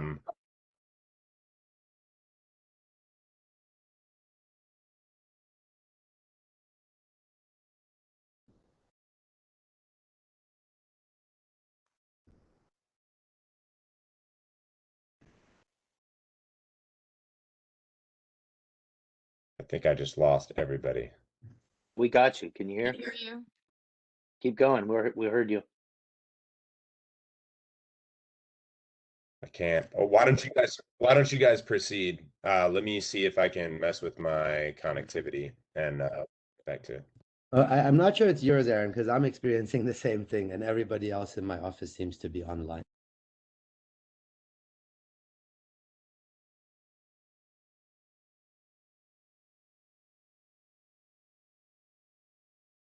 So I think for recommendation 5, one of the things that was discussed is for the tax rate for social equity applicants or equity operators to be 0% until a certain point of earning, right? I think when we continued conversation, right? Because as it goes on for those funds that are collected from it says from the permit for the permit fees as well as whatever the cannabis tax will be. I think it was in discussion that it would go into the Cannabis Community Development Fund in order to continue to help to fund our programming. Right? Is that what? That was originally the idea, Nina. That's correct. I would defer to Director Rodriguez because you had the equity preservation efforts. Is this still in line with those efforts? I think this expands that, or is kind of a different. So equity preservation, kind of thinking about it globally, doesn't have to just be one thing. I think it's a number of things that goes to support equity over time and ensuring sort of the survival over time. What I'm seeing in this particular recommendation perhaps is maybe a number of things happening. So maybe splitting out the social equity tax, the Prop D cannabis tax rates to be 0% for social equity applicants. maybe being one recommendation separately and kind of deciding for how long or under what circumstances this makes sense. And then is there a separate conversation that folks are having wanting the money from that, or maybe a portion of the money from Prop D taxes to go into funding the equity fund that has not yet been funded and should go to support equity programming, as Member Parks mentioned. So it looks like there are a number of goals in recommendation 5, including the sale or transfer, it seems. So I just want to make sure that we're we're not jumbling things. I turned the video off so I don't lose you guys again. Would it make sense to go, one recommendation would be the zero tax for equity operators. Then we would have the portions of the Prop D tax proceeds should go to equity preservation, TBD, how much that is, obviously. And then financial contribution. Oh, yeah, and that one's sort of separate. I think that financial contribution actually amounts to a tax, and so that would also need to be sort of separate, because tax lawyers and professionals would need to look into how that goes in the process for that, because it would have to be on the ballot, I think, a little separate. So I think it is a good idea to separate these out. Just my thoughts. And we're saying that the control of the business, that's a moot point now, correct? That part, yes. The 10-year rule is in the mayor's ordinance. So we have 3 recommendations. Is there anything members would like to add that we're missing here? So part of what I was wanting to bring forward is this seems to be the only place in these recommendations where we discuss Prop D at all. And I fully support 0% tax for social equity applicants, but I do want to make sure that there's a conversation around Prop D and where it leads all operators in San Francisco, and make sure that we have a robust discussion around trying to make sure that the high cost of doing business in San Francisco is not offset by eventually a high gross receipts tax, specifically, 5% for retail, which is how Prop D is written right now. So I don't know if that becomes its own recommendation, but I just want to make sure that if this is the only Prop D conversation, that it is had somewhere in these. I think that makes sense to add language saying that there should be a tax incentive that affects the broader San Francisco supply chain as well, and that the committee should work with Mendelman's office on drafting that. Would that be good, Aaron? Would you feel comfortable with that? Yeah, as long as we are continuing to discuss Prop D as a whole and trying to have reasonable tax legislation for all cannabis businesses, I'm happy. Yeah. Agreed. And Sarah, we need to add compassionate care, so that's your next point. That was exactly what I was going to add. And what is the comparable gross receipts tax for, say, like a bar? Is it like 0.1%? Less than 1%. And to be clear, we all have to pay the gross receipts tax that every other business in San Francisco has to pay already. If you're a manufacturer, if you're a retailer, you pay that gross receipts tax, and then additionally we have to pay what will amount to 1.5% for non-retail businesses and up to 5% for retail establishments. And so and we don't need to have this conversation now, but frankly, anything additional to what businesses already have to pay and what we already have to pay is something that seems a little bit extreme. But 5% is going to really be harmful for retailers, and even 1.5% to 2% for non-retail groups is something that, on top of the gross receipts tax that they are already being charged by the city, is something that should be discussed. Yes, absolutely. And the cannabis product as a whole is being taxed at 43% throughout the entire supply chain in the state. So that would be on top of that. just to keep into some perspective, right, of like how much loss is happening in regards to what could be used, especially for equity applicants, to like hire another person, get health insurance for another full-time employee, or et cetera, right? Right. So we have 1, 2, 3, 4 recommendations. The fifth would be compassionate care. I believe, oh, Teresa. Yes, and so we could also, if we could add, if they participate in workforce development through a pre-apprenticeship and apprenticeship, also having a tax waiver. So should we basically work recommendation 6 into 5 on a tax break incentive model? Well, I believe yeah, number 6 though is the allocation of funds.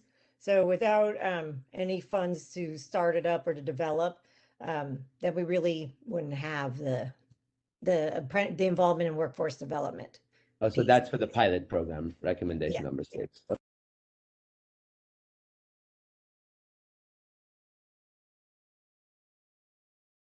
So, well, do you want to word your recommendation so we can? Oh, sorry, for me? Well, you or Sarah, you would be great if we start with one of them so we can add them to our recommendation rewording process in a minute. Okay. Maybe what we could do is, I'm just wondering, like, if it's possible to recommend that there would be a tax benefit for having a compassion program, but I'm not sure what would be the wisest percentage of a break to recommend. I think we don't need to recommend a percentage. I think similar to what Aaron is saying, we need to announce the conversation that we want to have with Mendelman's office around these subjects. So I don't think you have the pressure of coming up with a percentage as much as your objective, right? Mm-hmm. And what I would say is, to encourage the creation and support of compassion programs, we recommend a tax break for those who participate. How about for the implementation? To encourage the implementation of compassionate care programs. I like that. Tax benefit and property. And then Teresa, do you want to add the OEWD perspective on that recommendation? Yes, or like even if we could have a waiver for, of all Prop B for if they are implementing compassionate care and pre-apprenticeship, apprenticeship, career pathways or workforce development. I think tax incentive oftentimes is a more palatable word than break. Not to get into semantics, but Well, that's wise, Aaron. Thank you. Agreed.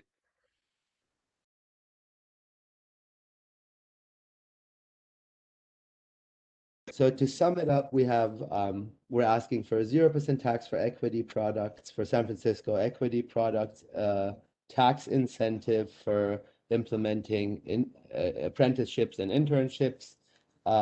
We want to give a tax incentive for the implementation of compassionate care programs and have our input on the general discussion around tax incentives for the San Francisco industry as a whole. Would that be correct? Am I missing anything?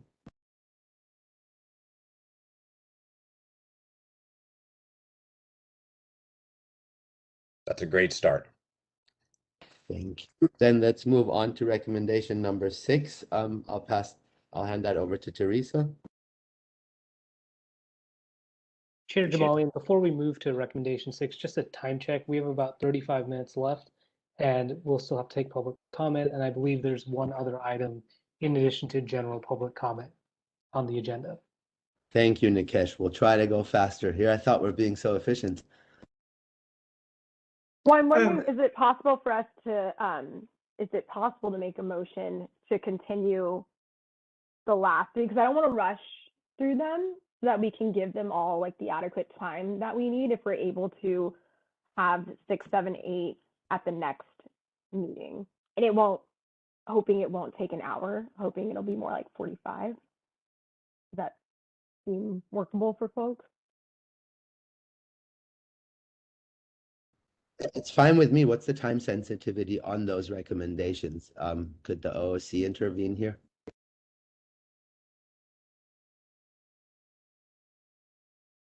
I at least know that state certified apprenticeships has been moving forward more when it comes to cannabis in California. I mean, those conversations are moving now, but I don't believe that it's something that can't wait until the next one.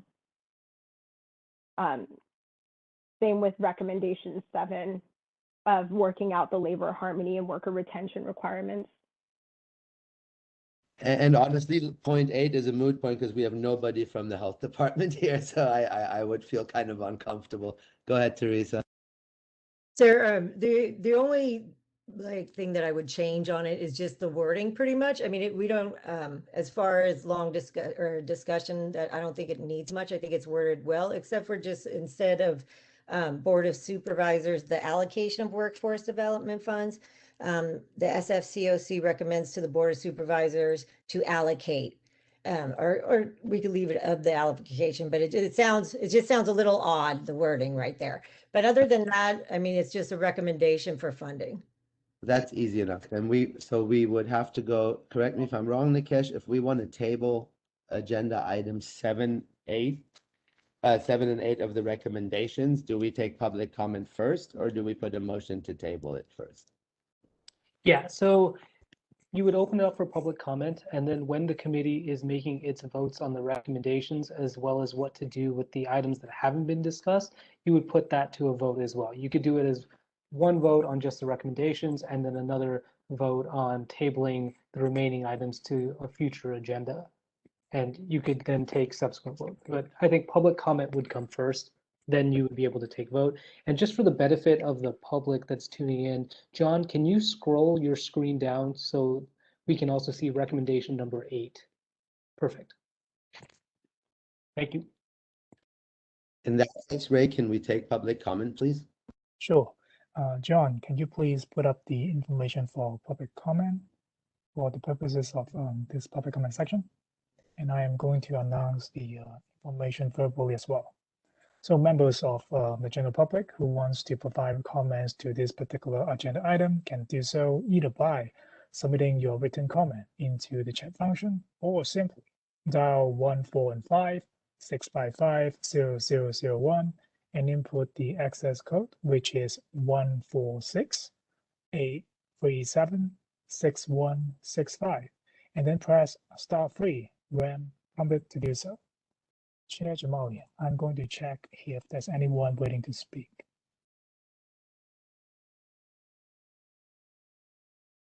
See none. I'm going to check the chat function as well. Give me 1 second.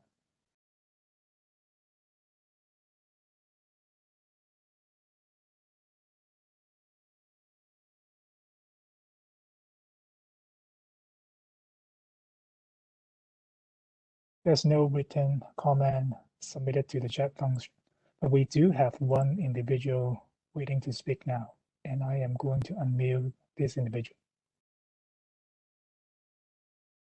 Hello, caller, you're up. Please proceed. Thank you. This is Charlie Pappas again. I got to make a complaint. This was these items in the agenda packet. 1 through 7, there's a tremendous amount of stuff to discuss and I don't have much input on it except for just listening to you now, which was great. A lot of good ideas. So that would be my complaint. But as far as I just like it, you folks to have an overview here of there would be no legalization if there wasn't medical cannabis. Okay, I'm sure you're well aware of that. And for medical cannabis from 1996 to 2016, there was one regulation that caregivers provide patients medicine, and they can organize collectively as nonprofits. What you have now is legalization, is a complete overregulation. That's why there's a need for equity.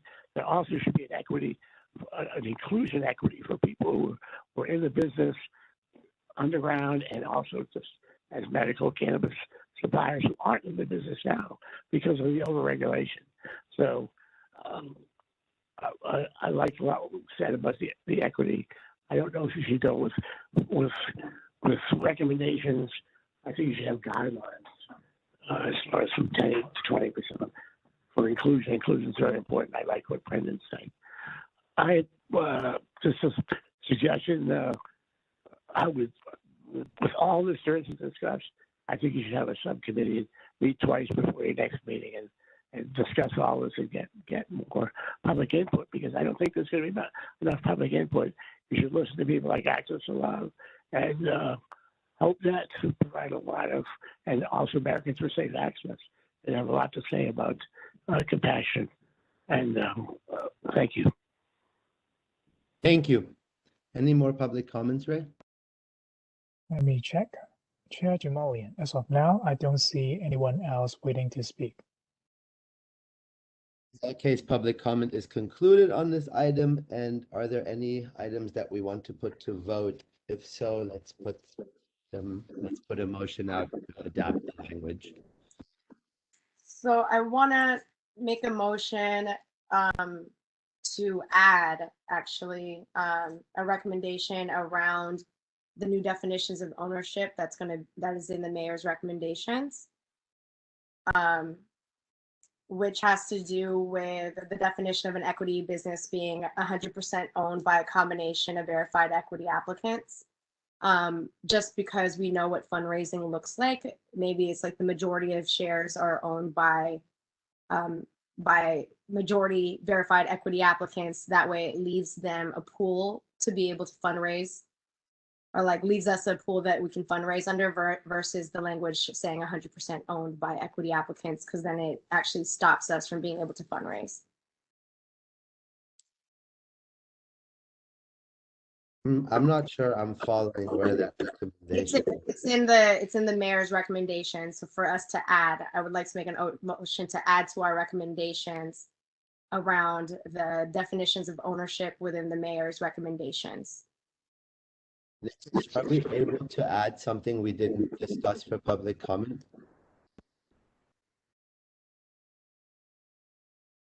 You would have to open it up to public comment again in order to potentially add it. But I think the broader question here, that's more salient to the point, is that the agenda item itself is limited to the past recommendations of the committee. So the items that you're able to vote on today deal with those recommendations. If you wanted to add a recommendation, I believe that would be something you could agendize for a future meeting.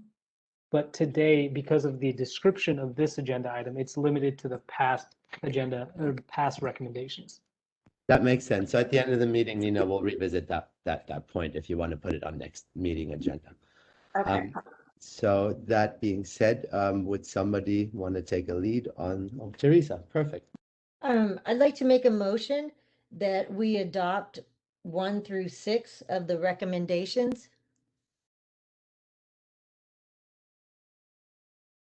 Chair Jamali, just for clarity's sake, it may be helpful to state what the revised recommendations are one by one, and then that motion would certainly be able to be made, but just for clarity's sake, to go through 1 through 6, and then you can do them all in one swoop. That makes sense. Thank you, Nikesh. Thanks for clarifying. So let's go back through all of the motions and what we decided. So the recommendation, sorry. So I believe recommendation number 1 was State the DPH program, which provided free medical cards for low-income residents. right, San free Francisco. medical cards, and I believe the other one was a benefit, a tax incentive for that we moved into number 5, correct? Or is there anything else on there, Sarah, that you're missing? No, I think we're right on with that, Ollie. Okay, so number 1 would be changed to reinstating the medical card program with, I believe, free for low-income residents. That's what we wanted to add, right? So that would be number 1. Chair Jamali, just a suggestion, if anyone has been taking notes and has a copy of the revised language and would like to share their screen, we're happy to pass the ball to them if that's an option at this point. Does anybody? You can't read my chicken scratch, I guarantee you that. Yeah. I know My my current notes are is here. very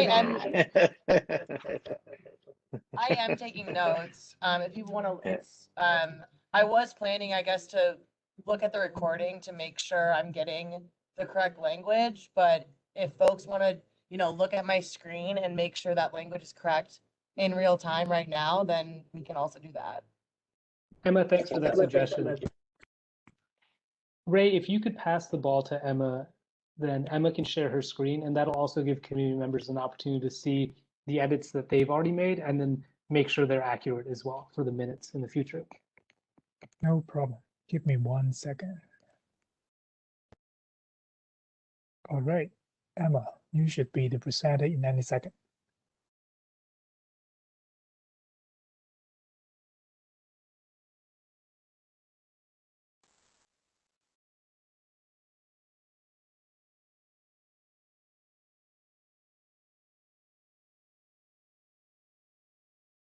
And Emma, we can see your screen. If you wouldn't mind enlarging or zooming in on the section that you're working on, I think that'll just increase visibility.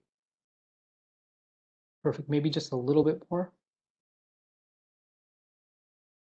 Great. Thank you.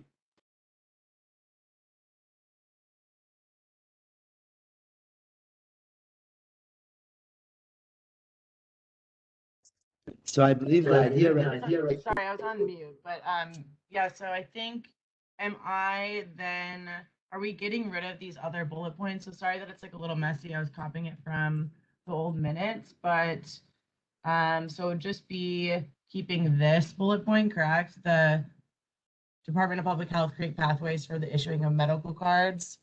And so am I getting rid of these other previous bullet points? Is that correct? For the sake of the record. Sorry, say that one more time. I believe for the sake of the question, yes. Okay. Everyone should go on mute. So we can hear. And then for the sakes, sorry, once again, this is together from the previous one. So then for the sake of this recommendation, these two are also being deleted. So it's just going to be correct. It's just these two that in this recommendation. Is that correct? Yes, but we did rework the first one to reinstating the issuance of medical cards by the Public Health Department, and that they should be free for low-income residents.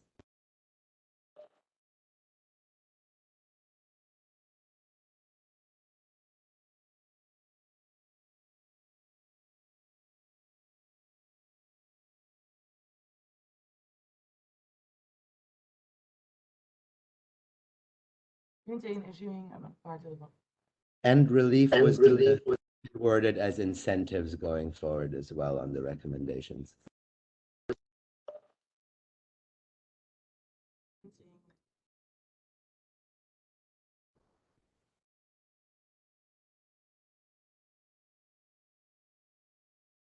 And then this is also linked. So this is all here. I'll just kind of like helpful.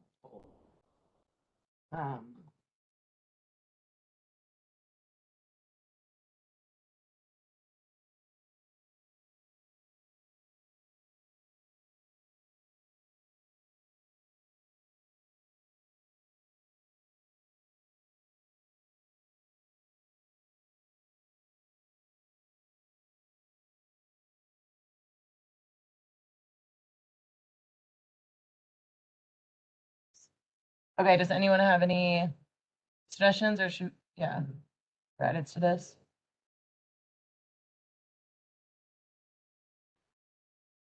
Sarah, does that look good? Yeah, the one thing is about the ease of issuing the medical cards. Like maybe we need to not only say reinstating, but reinstating and streamlining the issuing of medical cards. Because as of right now, people have to go into those offices. And if they're sick or they're worried about getting sick, that's problematic. And especially if those offices are shutting down to reallocate, the workforce to other areas, we need to make sure that they can still come through. Maybe we can add urgent before urgently reinstating and streamlining so they realize the urgency behind it. That would be great.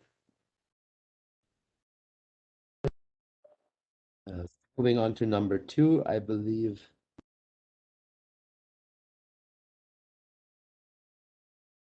we had decided to require retailers to hold a minimum of 10% shelf space for SF verified equity brands instead of products, and give preference to statewide verified equity brands. Is that correct?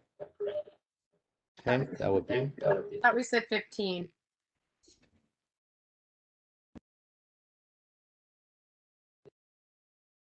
I also thought we went to 15. Oh, and I think we were also going to mention that we want to revisit this in a year, right, Aaron? I missed. Correct.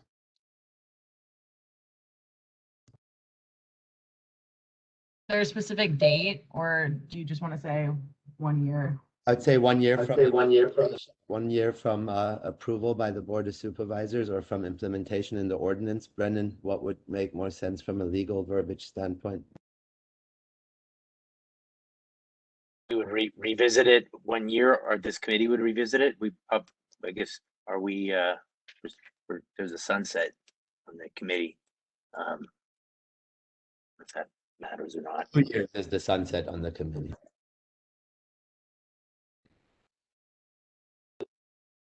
I was still under the understanding that it was 15% with revisiting it in 1 year. For clarifying, Nina, I wasn't sure if it was 10 or 15. I think I had a consensus on it. So It should probably be a year from when it's implemented. It would be hard to revisit it if we don't know how it goes.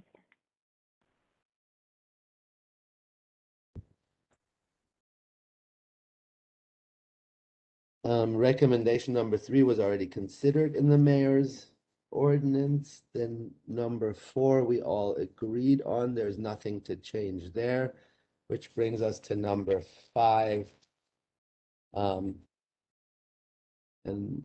that we broke down essentially into 1, 2, 3, 4, 5, 6, 5 or 6 recommendations, right? A zero tax for the equity operators, a waiver for internship and apprenticeship programs,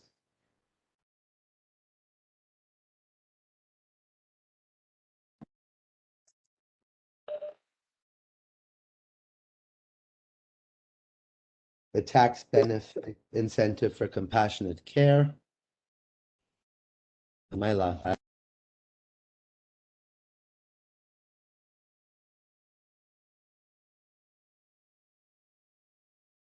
you're on mute.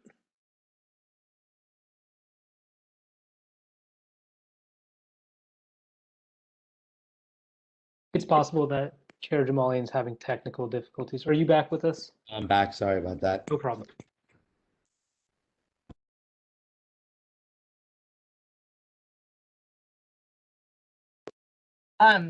Sorry, I didn't realize I was on mute, but do you want to be breaking these up into bullet points? Because you were saying how there's, 5 within this recommendation. Because I think, a lot of the language is already in this paragraph that was written, but I'm just wondering if. Sure, that would be fantastic. Okay.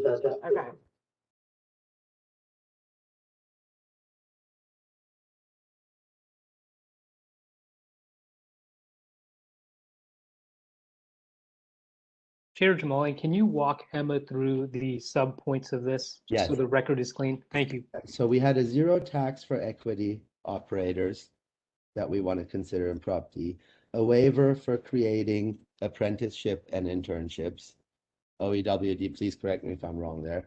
We wanted tax incentives for compassionate care participants and continue the conversation with Mendelman's office and the Prop D team on general tax benefits for the San Francisco cannabis industry. Am I forgetting anything? Sorry, can you just repeat the last line?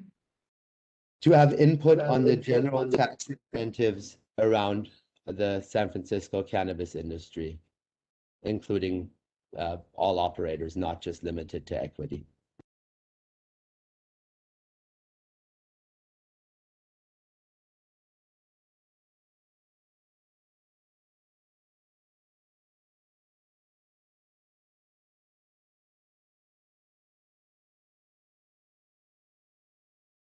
Through the chair, for the apprenticeship intern where it says waiver, it should be waiver of Prop D cannabis tax for participation in apprenticeship and pre-apprenticeship and internship. Thank you, Teresa. Thank you.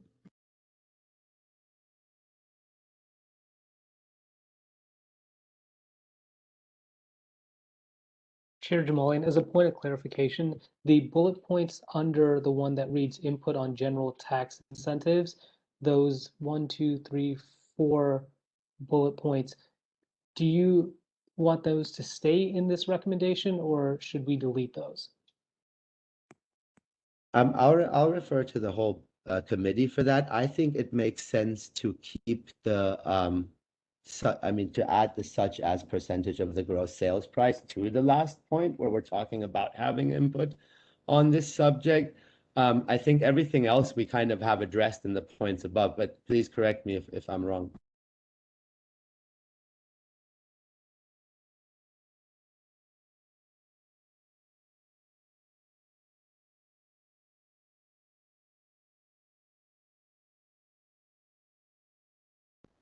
We left ourselves the door open to talk about equity preservation in having general input on the tax. So I think we can keep it clean and tidy that way.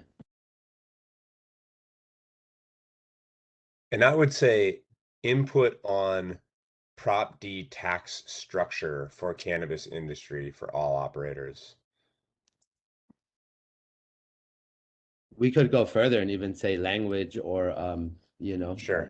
Yeah, I think that's what we're here for, Aaron. Let's not be shy.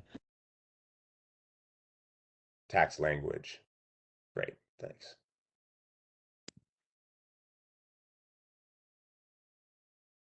You're awesome, Emma, by the way. It's impressive on the fly.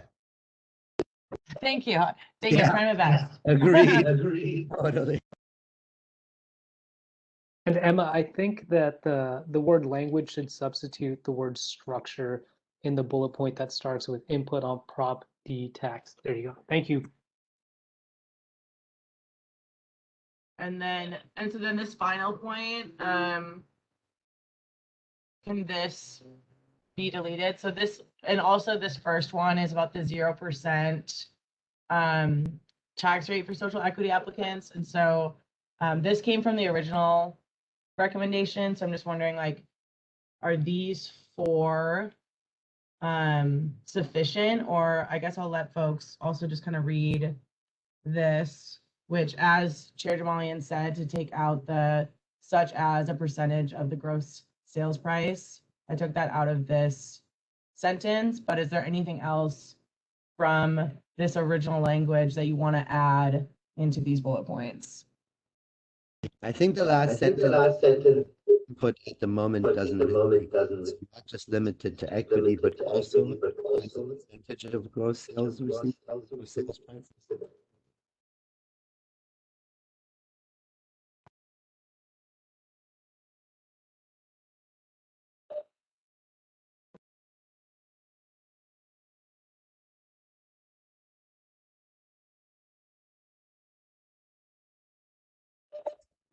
It still doesn't sound right, does it?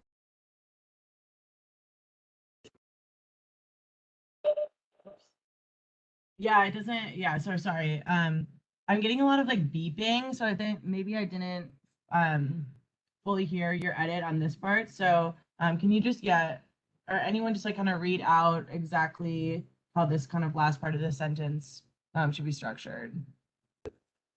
Maybe just delete what that would probably vague enough so we can continue this conversation.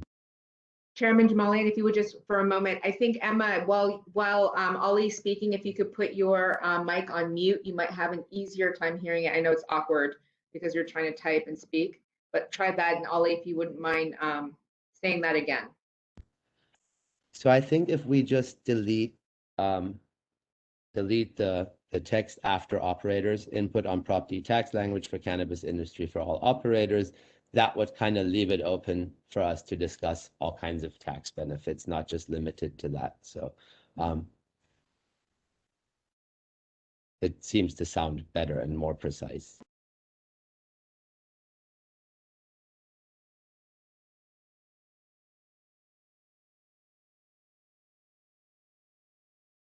If all members are okay with these changes, then I would move on to number 6 because that was an easy and quick change.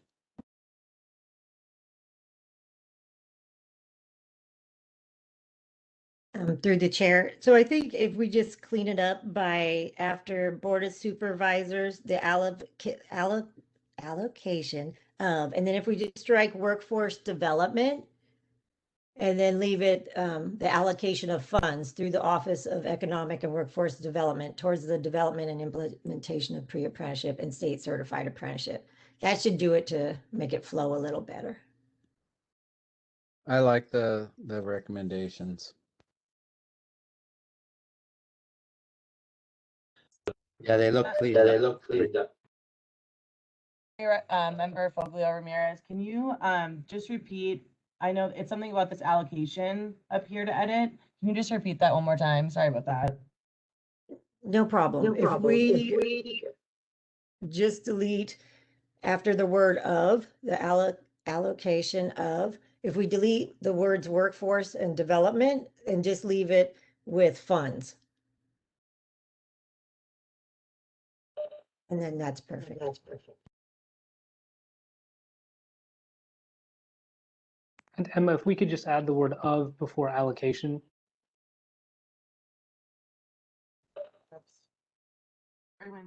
No, it's of after allocation before funds.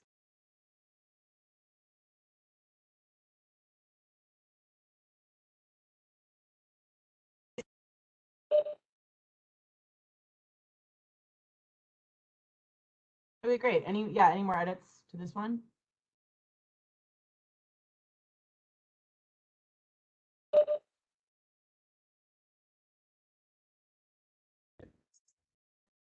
Once we're done with this one, did notice one more item.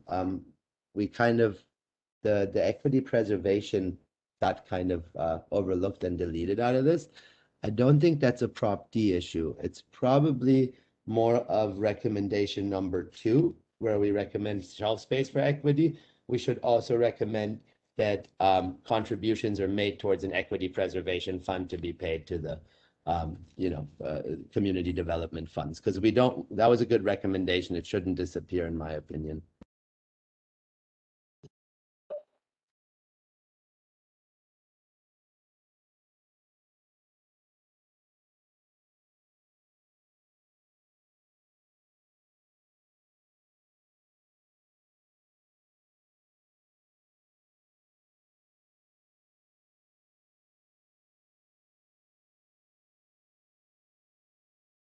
So Ray, am I correct?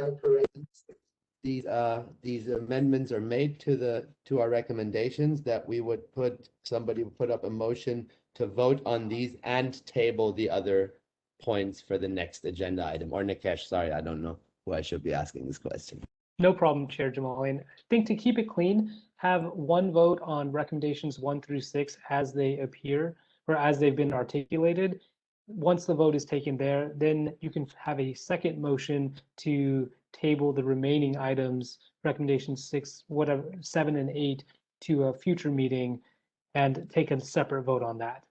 That should be a cleaner way of doing it. That's 1 through 6 done, correct? So if somebody wants to put a motion to adapt 1 through 6 as they appear. I'll make that motion. I'll second it then. Can we get a vote on that motion, please? Yes. So The motion to approve the changes to the recommendations 1 through 6 as articulated. Seat 8, Ali Jamalian. Aye. Seat 9, Aaron Flynn. Aye. Seat 10, Jessica Cry.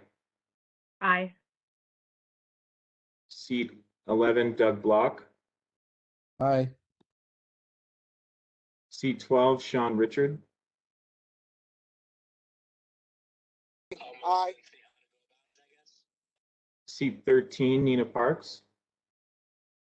Aye.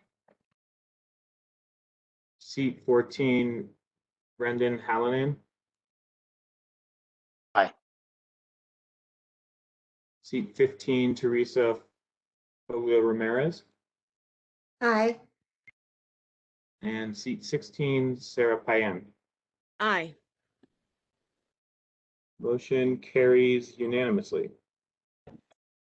Great, moving on. Does anybody want to make a motion to table agenda items 7 and 8? I'd like to make a motion to table agenda items 7 and 8 till the next meeting. I'll second that. Thank you. Can we put that to a vote, please? Yes. Starting with seat 8, Ali Jamalian. Aye. Seat 9, Aaron Flynn. Aye. Seat 10, Jessica Cry. Aye. Seat 11, Doug Block. Aye. Seat 12, Sean Richard. Aye. Seat 13, Nina Parks. Aye. Seat 14, Brendan Hallinan. Aye. Seat 15, Teresa Foglia Ramirez. Aye. And seat 16, Sarah Payan. Aye. Motion carries unanimously. I'm going to ask the OC how long their presentation is and if it makes more sense to also table agenda item 6 as a whole for the next meeting. Chair Jamalian, thank you for asking. The update should not take very long, more than the time it'll take. Some of the items that need an update are time sensitive, so I think it makes sense for the OOC to still present, but just run through it in an expeditious manner. Fantastic. Let's do it. Okay, so does that mean agenda item 5 is closed? Yes, sorry, agenda item 5 is closed. Moving on to 6. Great, thank you so much. Director Rodriguez, at this time, if you'd like to provide some updates, that would be much appreciated. Thank you. Awesome. Thanks, everyone. And thank you for leaning in and engaging today. Thought it was a very effective and efficient meeting. So thank you. Just a few items. We talked about them a little bit during this last agenda item. We have the mayor's ordinance making its way through the process, as well as the planning, the 311 notice. So just keep an eye out with our communications if you're interested in participating in that process. We will continue to reach out and provide updates, but just keep an eye out so you can participate. Certainly there's the recess in August. There hasn't been much traction as of late. So my guess is perhaps September is when we're going to start to see a lot of movement around those two items. But just wanted to make sure you're aware of that. Thank you. Thank you, Director Rodriguez. And I believe Michael Christensen from Planning also had an update on a timely matter.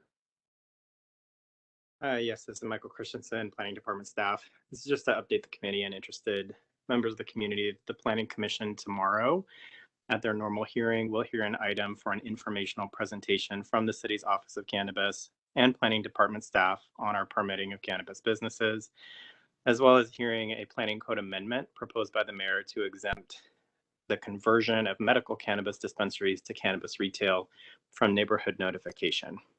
So that's scheduled for tomorrow. Early in the agenda, the hearing begins at 1 p.m. and there is an opportunity for public comment if anyone does wish to comment.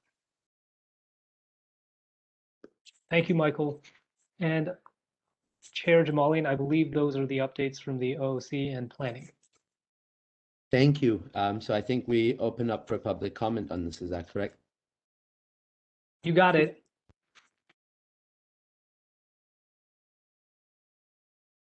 Ray, do we have anybody in the public comment line? Chair Jamalian, I'm looking at the attendee list right now. As of now, we do not have anyone waiting to speak. But before we move on to the chat function, I'm actually going to announce the information to provide public comment one more time, so folks can follow the instruction if they wish to provide public comment. Again, members of the general public who wants to provide comments to this particular agenda item or any general public comment to the Oversight Committee can do so either by submitting your written comment into the chat function or simply dial 1-415-655-0001 and input the access code, which is 146-837-6165, and then press *3 when prompted to do so. Chair Jamalian, as of now, we do have one person waiting to speak, and I am going to unmute this individual now. Hello, caller. You're up to provide public comment. Please proceed. Hello, folks. It's Charlie again. Thank you to Michael Christensen for announcing the planning department meeting tomorrow. That sounds important. Earlier in your meeting, I think one of you suggested not being involved with state regulations. I think that's wrong. I think San Francisco is,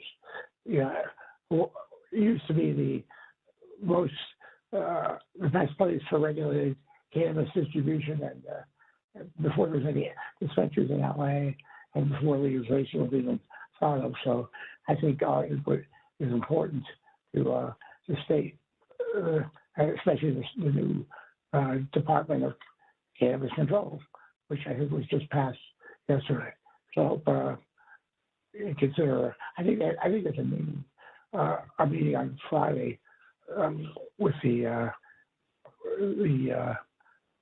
public comment. It's a commentary on the DCC committee. Thanks for listening. Thank you. Ray, any other public comments in the chat box or via calling? I am checking the attendee list right now. I do not see any other person waiting to speak, but we do receive 2 public comments. Actually 3 public comments in the chat box, and I'm going to go through them now. The first public comment reads, hi Ray, and that concludes the first public comment. And the second public comment reads, the OOC has instituted unwarranted obstacles by requiring applicants to pay expenses upfront, then to seek reimbursement, that is matching funds, not a grant. The word reimbursement is found nowhere in the governor's grant solicitation package. Reimbursement only without grant advancement does not adequately assist applicants to gain entry to and to successfully operate in the state's regulated cannabis marketplace, as mandated. Equity applicants need grant advancement funds disbursed in lump sums in the entire amount requested, not half, which causes double work and delays. The OOC has haphazard prohibited vital expenses categories such as marketing and inventory, which were not referenced in the grant application, nor the grant contract. Any SF city and county department that is uncomfortable disbursing grants for the categories needed should ask themselves why. Regardless, no local department should have any authority over how a CA state grant is disbursed, especially when cut. Thank you, Ray. Oh, Chairman Jamalian, there is a public comment submitted to the chat box. This public comment reads, please read 4:02 p.m. comment and ignore statement at 2:13. And that concludes the public comment section. Thank you, Ray. Does that also conclude agenda item 7? or just 6? Because I know you encourage people to call in for general public comment as well. It's a good question, Chair Jamalian. For this was agenda item 6, so we would close it and then we would open up agenda item for public comment. That's what I thought. So this concludes agenda item 6, which brings us to our last agenda item, general public comment. Do we have anyone online? Chair Jamalian, we do not have anyone waiting to speak, and I'm going to check the chat box now. See none, but we do have one individual waiting to speak now. 1 second. Hello, caller. You are up to provide public comment. Please proceed. Yes, my name is Alexis Bronson, and I would like to see more discussion on the reimbursement aspect of the grants that the gentleman discussed a little earlier in public comment, and I would like to see that include or have discussion about our tax liability, because I don't see how it's a reimbursement if we have a tax liability on the grant funds themselves. So I would like to see, for future grant funding, discussion on part of that grant fund being spent down to include our tax liability for receiving the grant funds. So that was it. Thank you. Thank you. Any more public comment, Ray? Chair Jamalian, we do have one additional public comment in the chat box, but it appears that it's from the same individual. And I believe each person, if provide public comment verbally, will have 2 minutes to do so during each section. But I will defer to you if we should proceed with the second public comment coming from the same individual. Well, if the public comment has already been made and is on record, then I would urge the individual to take back their second request. Chair Jamalian, based on my quick review of this second public comment, it looks like it is a continuation of the previous public comment. In that case, I think everyone's just awarded 2 minutes to be fair for the same subject. So if that's the last public comment, then I would say the meeting is closed and adjourned. Thank you, Chair Jamalian. Thank you. Thanks, everyone. Are we taking recommendations for the next agenda?